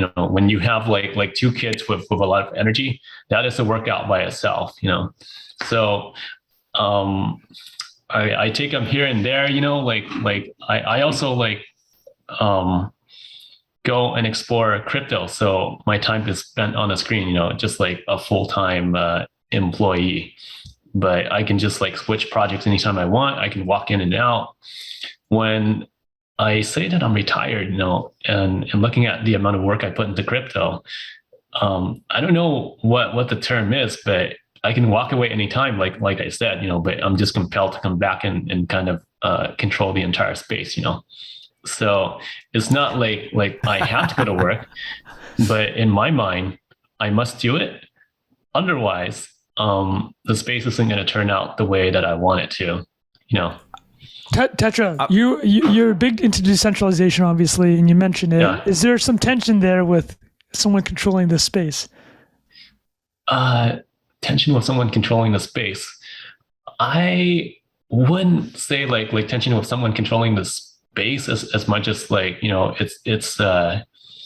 well, right now the space is growing and it's not a zero-sum game. Like we can create a lot of value through collaboration. Let's just say like the two DAOs that I'm working closest with is Dopex and JPEG. They can form like they can feature products of each other.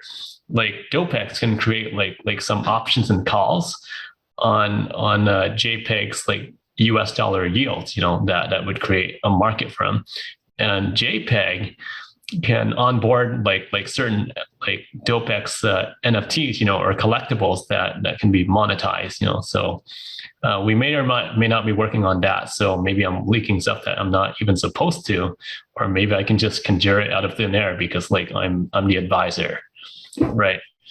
But my day-to-day is basically being a full-time parent, and taking the kids places here and there, and or going in and sort of advising the space and shaping it the way I want it to be shaped.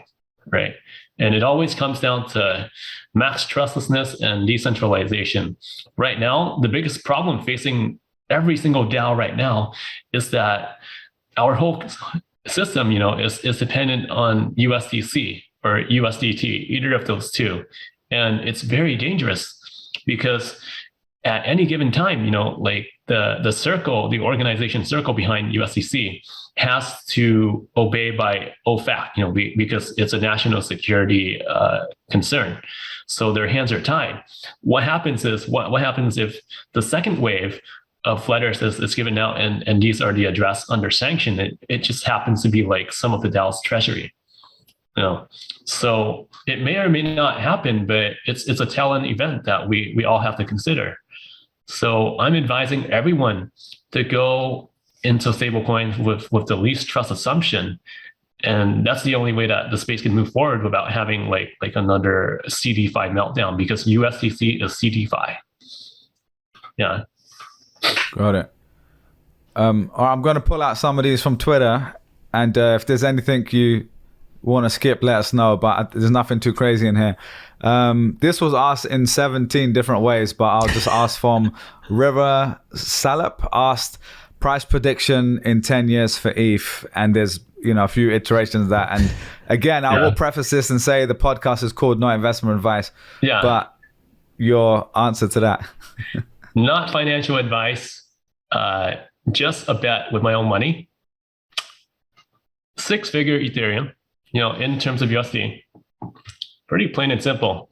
So after one cycle or two, after the merge, after the scaling is fulfilled, after 100,000 transactions per second, then after Ethereum has flipped in Bitcoin, and after Ethereum becomes 1 Bitcoin or more, then 6 figures is expected. After the protocol's monetary policies is ossified. So there's a lot of stuff to check off. But if it fulfills the promise, then Yeah. I know you say you don't celebrate, but if Ethereum flips Bitcoin, how many Happy Meals are you purchasing for the house? Happy Meals for the extended family. How's that? Yes. Yeah. You're balling out. I have a lot Everyone's of getting a Happy Meal. Everyone's All right, next one, Bilal. All right, so that one. Another question from Haunt. He said, were you ever close to dumping your ETH during the 2018-19 bear market? And if not, what kept him having so much conviction in ETH after a 90% drawdown? I think we kind of touched on it earlier, but yeah, was there anything specific to that question? Wishing that I'd sold ETH during the drawdown. The answer is no, because in my mind, ETH is always valued at 10,000 or higher. Even during, the 2016 DAO hack, even during like the 2018 meltdown. So as an investor, it's like, okay, am I going to sell ETH at, say, $100? And I would still be in profit. And the answer is no. So my conviction is like unbudging. It's not dependent on what people are saying or how the market sentiment is. It's independent of that. It's just my internal, thesis. Cool. There's just no way. Yeah. All right. Next one was from Dino Finance. He said, we got some cool names in here. At Dino Finance says, what is a project or use case that hasn't been created or done successfully yet, but that you'd like to see happen? That is a very good question. It's not as much of a project as a use case as I'd like to see the entire financial infrastructure backed by the blockchain. When we talk about decentralization isn't, just merely peer-to-peer. Decentralization is a superset of both like central banking and individual members, and so you have a choice. Whereas in sort of TradFi or Web 2.0, you do not. You're always trusting some entity like Google. You're trusting like the Bank of America, where your money's going, either that or cash. Cash is peer-to-peer. So if the entire infrastructure of decentralization, the entire infrastructure of finance is on the blockchain, then the user has a choice. And it becomes easier for money to move around, and the state would have would not incur like that 10% GDP inefficiency that we see today, that's draining a lot of livelihoods. Cool. Yeah. So every product that's coming out should move us closer to that total blockchain efficiency that I want to see. Whether that's through financializing JPEG, or having decentralization options such as DOPEX. Yeah.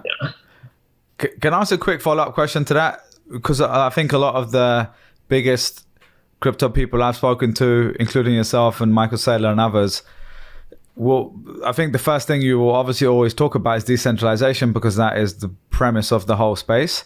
Right. But as we go from a $1 to $2 trillion market cap industry to 100 trillion or more, so 100x from today, do you feel like the regular person cares about decentralization, or is that just us hardcore people who are in it and we're geeking out over all the details? And what kind of needs to happen for people to actually care? Because a lot of people don't know how email works. They don't know how, HTTP works either. So I'm curious, if you've obviously thought about this, but how important is decentralization to a regular person? Probably not very important. Like if you're holding like anything less than 5 figures, which is like the majority of the world, then decentralization doesn't matter. But having 24/7 access to your finance does matter. Not lining up in the middle of a bank run matters. So crypto is antifragile in that it thrives in hardship, in sort of stress and moments of hardship. So we've seen it in bank runs in Cyprus. We've seen it in a lot of countries where inflation is out of control, like Venezuela, right? And right now, even in some Western countries where we're facing double-digit inflation, it becomes more important that we hold the money that we do. most people don't care about decentralization. They just want to keep their bank account intact, and there are ways in which we can administer that with crypto. Yeah, that's fair. Yeah, great. Sure. Next one here. This is from Cold Fire. I got one. I got one of my Bruce on the loot, because I didn't know if you're gonna do this one, but I had to do it. It's the very top one I saw here. What dishwashing skills can be equally applied to trading? I saw that one. That was good. I've never heard that one. Okay. Well, in trading, most traders lose more trades, than they win trades. Anyone else claiming otherwise, it's either like a top 100%er, or a liar. So in dishwashing, you get dealt a lot of garbage. You get dealt with a lot of shit, and sometimes the drain clog. What's important is that, how you deal with it in the aftermath, Also, like the sizing of the load is also important in trade too, right? With washing dishes, you don't want to overload the dishwasher.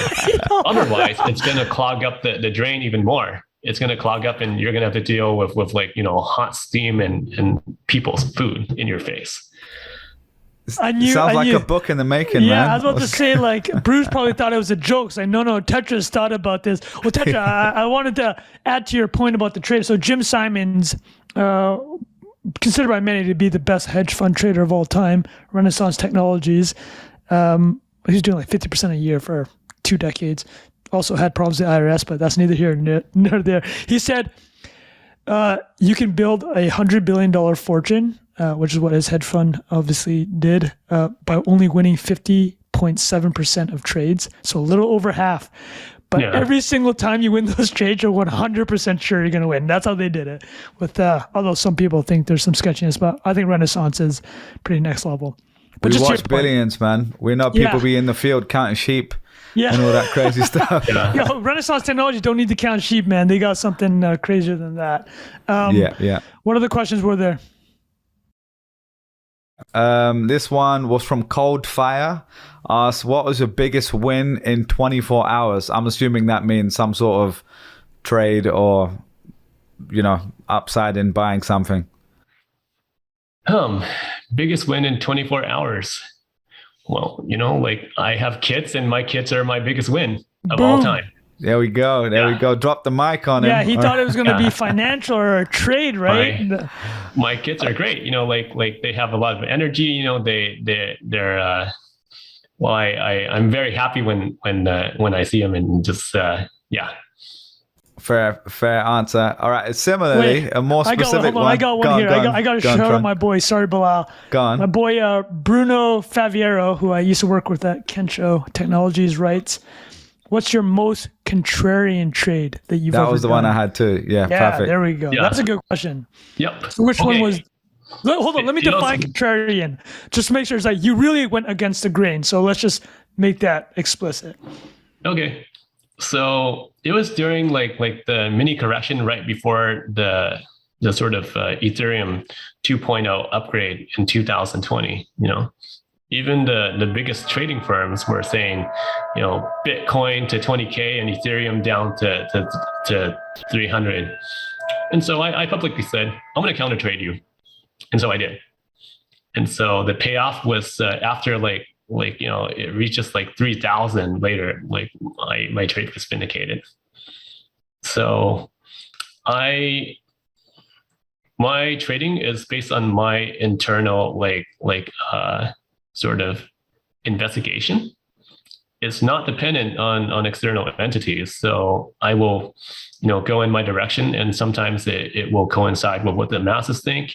Sometimes it might not. It might coincide with institutions that may not. But complete sovereignty and independence requires that. So whatever my judgment is, it has got to be coming from internal investigation.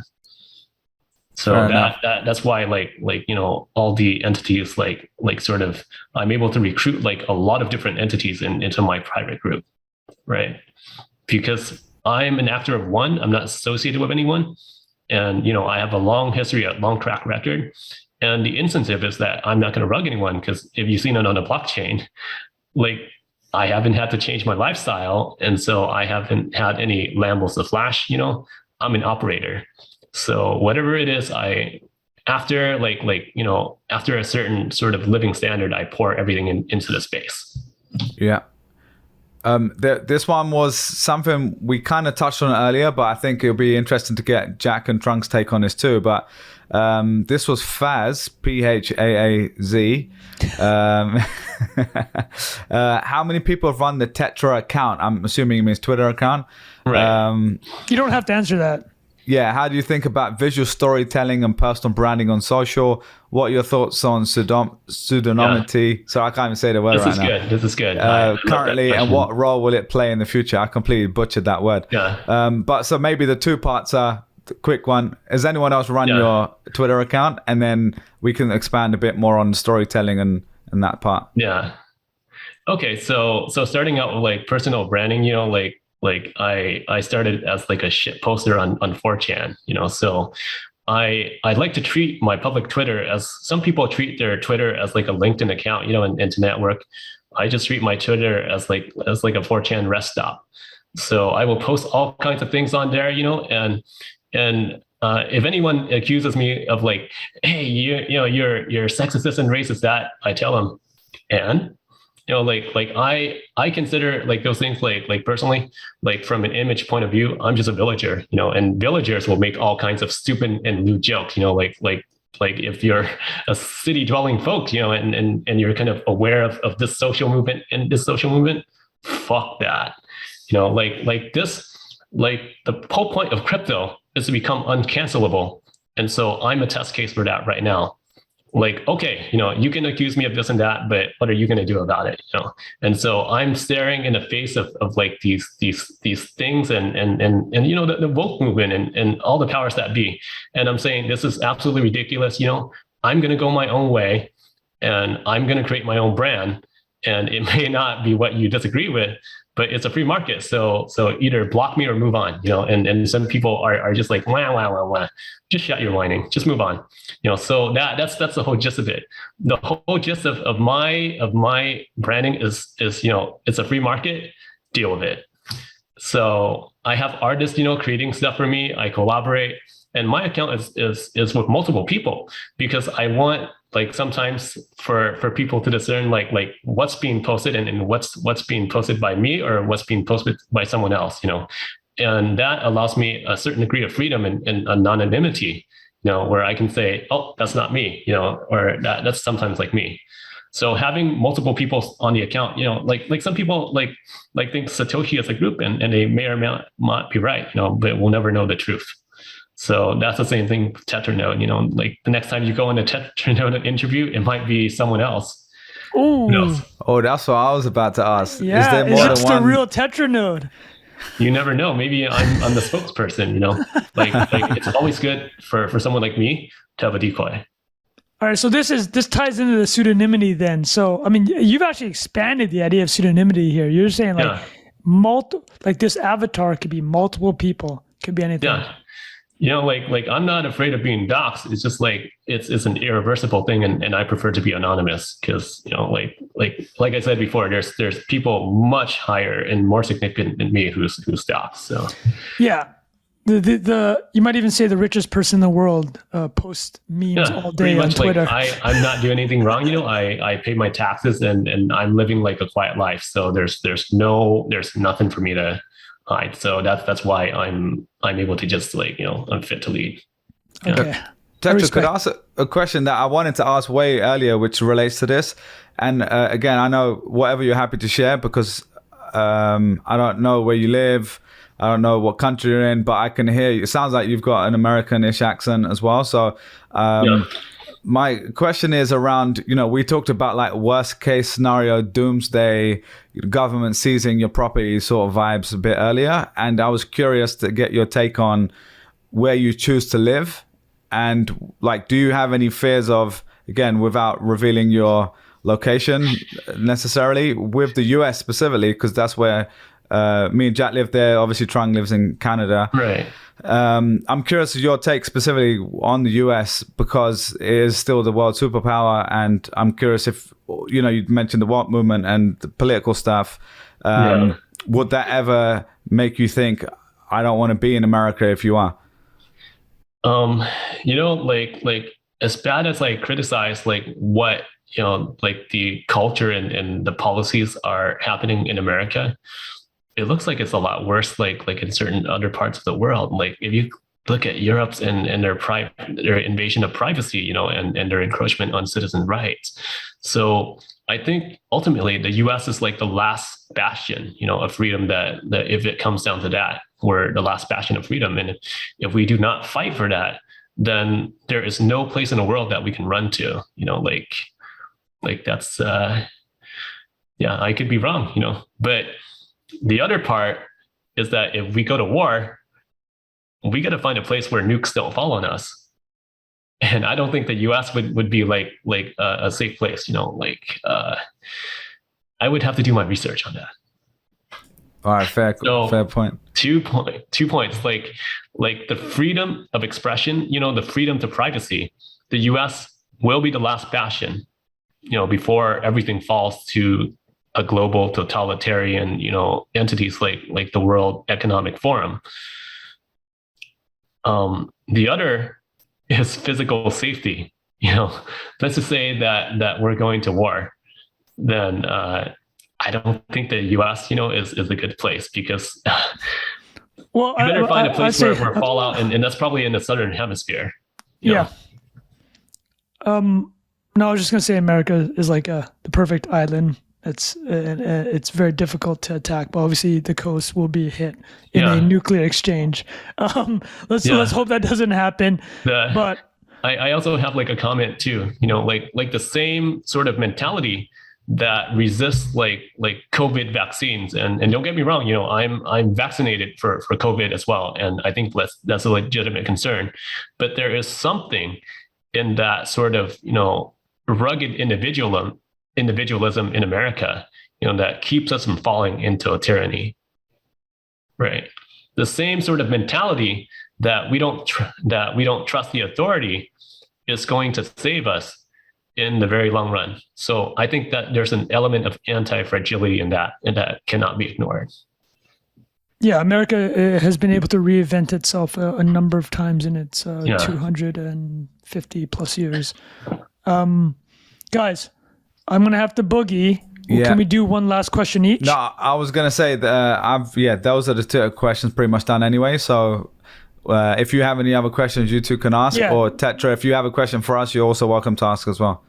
Tetra, can I ask you a question first? Sure. Can you throw us a book recommendation? You obviously are a very interesting dude and historically well read. Do you have a favorite book, and is it a history book? Okay. So when I was like in 8th grade, I stumbled across this book, from reading Newsweek magazine, and it's called like the 48 Laws of Power. Oh yeah, Robert Greene. Yeah, Robert Greene. So, continuing on with this series, there's just like a series of book about like power, seduction, and war. So those are the book that I kind of grew up in. So did you ever read 50 Cent's version, 50 Laws? He added 2 laws to Robert Greene's book. I don't know if you got to remember this, but what are the other 2? I haven't. It's like the 10 Crack Commandments by Biggie. No, legitimately, if you Google 50 Robert Greene and 50 Cent, they made a book together. That's hilarious. Jack, do you have a book? Question. The other book aside from Robert Greene's series is The Millionaire Next Door. So it's a book that gives like a dozen different cases of one idea: do not spend more than you make. So that's the only financial book that I read, seriously, coming into this. And the rest could be learned from playing games like SimCity 2000, and managing limited resources, StarCraft, where you're playing like zero-sum games and managing limited resources. And so all of those lessons carried over into DeFi, where I'm able to just command like like a handful of DAOs that I then, just operate in. And the group that I'm in, we're called Frogs and Orcas, right? And there's 3 of us, right? There's me, Tetranode, and there's like TZ Talk Chad, which is like a founder of DopeX. And then there's DeFi Frog, like this clown frog profile picture. This clown frog guy, right? Very base. One of the most hilarious individuals I ever met. Like his creativity is one of the best in the business. And Tzok Chad, he's like a quant genius and a Solidity coders. One of the founders, who has both the technical, the market, and the execution knowledge. Like he's one of the best like Counter-Strike players I've ever seen. So the 3 of us, what we have in common is that we started out as like 4chan shit posters, right?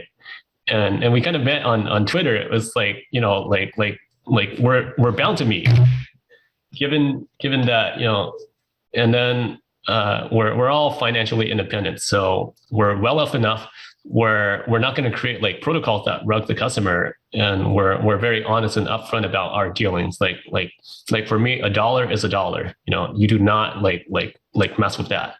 And so from my honest accounting, from our ground up approach, we can then build a sense of trust, and we can bounce ideas off of each other. And so I'm sort of like the meta DAO between like the JPEG DAO and the DopeX DAO, And I'll just leave it up to the audience on what that meta DAO, that Tetranode meta DAO means. But DopeX is like one of the up and coming options platform, and options is a very big space. Like in traditional finance, options is like trillions of dollars, and the majority of trades happens in options, right? And so with DopeX, we're building options, like we're dealing with European options that allows people to play options, on the blockchain, trustless, So with the options on DopeX, we're trying to make it as simple to the user as possible. So we're trying to go for the farming and sort of DeFi native crowd. Let's just say that you think Ethereum is going to crash back down to 1,500. It's like, oh my God. But if you market sold, if you were a very big player and you market sold, you would be taking on risk that you wouldn't otherwise. Like, how do I leverage 100x? And so you do it through options. And you don't need to know about like the Greek stuff, like the delta, theta and vega and so on. Like I personally know it, but I just am bad at implication of putting it to use. All I know is if the market is correcting, I need to buy some puts, right? And so that's what DopeX does. And so it's coming out with this. It just came out with this recent product called the Atlantic Straddle. Means that it's able to package both puts and call into one single transaction, where if you're buying that Atlantic Straddle as a customer, then you're protected from volatility, or you benefit from volatility, and the option writer would benefit from that volatility as well, provided that it's on the upside and not downside, because downside everyone loses money except for the callers. That's so perfect. Yeah, so we're hosting like a bunch of stuff. Like DopeX is about to come out with like this stablecoin called DPX-USD, and it's all part of our movement, to move away from centralized entities that have these stablecoins that may be blacklisted, and we're trying to create the clock's going on, man. What's going on? So I was going to say we couldn't hear you as well because of the. Is it a clock or a chat going on? My parents' clock is set to that, So that's hilarious. Here I am in my parents' basement, just talking to you guys. Fair enough. So I started out as like someone, in their parents' basement. So I guess like I haven't gone over like how it occurred where my living standard, went from here to there. So in 2014 on Martin Luther King, my place, that I had $400 a month paid upon the room that I rented from somebody in like a ghetto part of the neighborhood, got burglarized. So my laptop was stolen and everything else. So I moved back to my parents. And so that's when I was able to save up and save up for crypto. So instead of like, what do you call it? Instead of like the cost of living, while you're working on minimum wage, there's not a whole lot of room to save. But if you go back to your parents, and just raise their fridge, it becomes easier for you to save up. I've been there. Yeah. And so, if I was successful, it's because I moved back to my parents. That's one part of it. So I kind of repaid them with like this house. And so now I'm in their basement, but it's not the same thing. From basement to basement is what I'm talking about. That's with church things in 2 generations. But Jack, do you have a last question? Because I gotta take my kid to lunch myself. I was gonna ask, when did you buy your first CryptoPunk? It was just a year ago.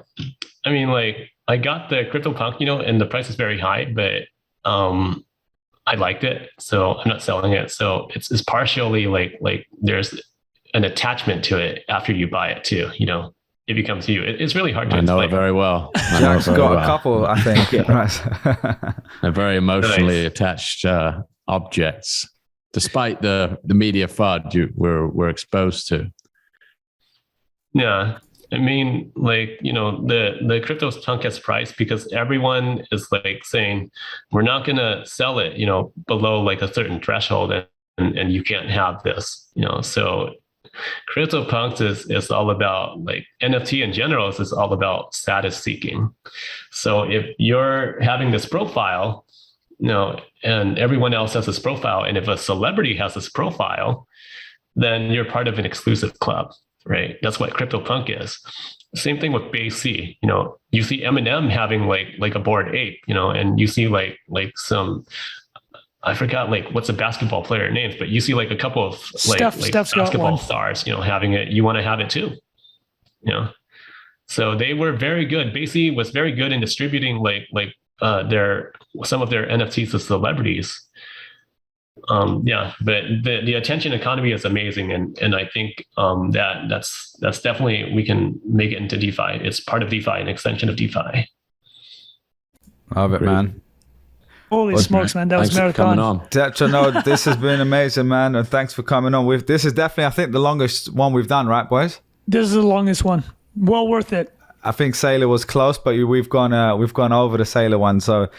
Yeah. Thanks again for being here, giving us so much time. And we've been really active in the DMs, getting some prep going for this. And we appreciate you coming on, man. And if you're new here, you're listening for the first time, make sure you're subscribed on Apple, Spotify, YouTube, etc. We do this every Wednesday normally. This is coming out a day early, tomorrow on Tuesday. But yeah, touching on anything else to leave people with before we let Trung go get his lunch with his kid? Yeah. So I guess like one thing I have to tell like the audience is that no matter where you are, just do something, anything. If you do something that's wrong, then you'll know what not to do next time.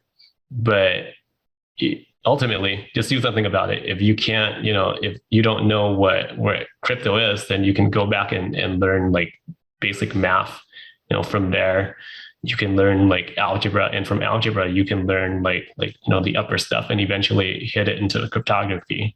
But those are the basic building blocks, like brick by brick, just do something, anything, and so even if you're not coding, you can build something. So just build a solid core. That's exactly what I did. I'd like to thank Jack, Bilal, and Trung for having me on board and having the patience to put up with some of my rambles. No, this is amazing, man. No, this is awesome, really man. appreciate it, dude. Yeah. But I really appreciate you coming on. Let's keep that DM for six-figure Ethereum as well, right? Speak more in the future, because I feel like this 2 or 3 hour has gone by in the flash of an eye, and I have so much more to talk about. But I understand that everyone has the even, I have my kids to attend to, so hopefully they didn't just like flip over the furniture while I was gone. Well, I think we all gotta get back to the kids now. So thanks, guys. I'm gonna boogie. Thanks, Tetra. Peace, Jack and Bilal. Have a good one, boys. Cheers, Tetra. We'll send this to you tomorrow. Bye-bye. Cheers. Bye bye.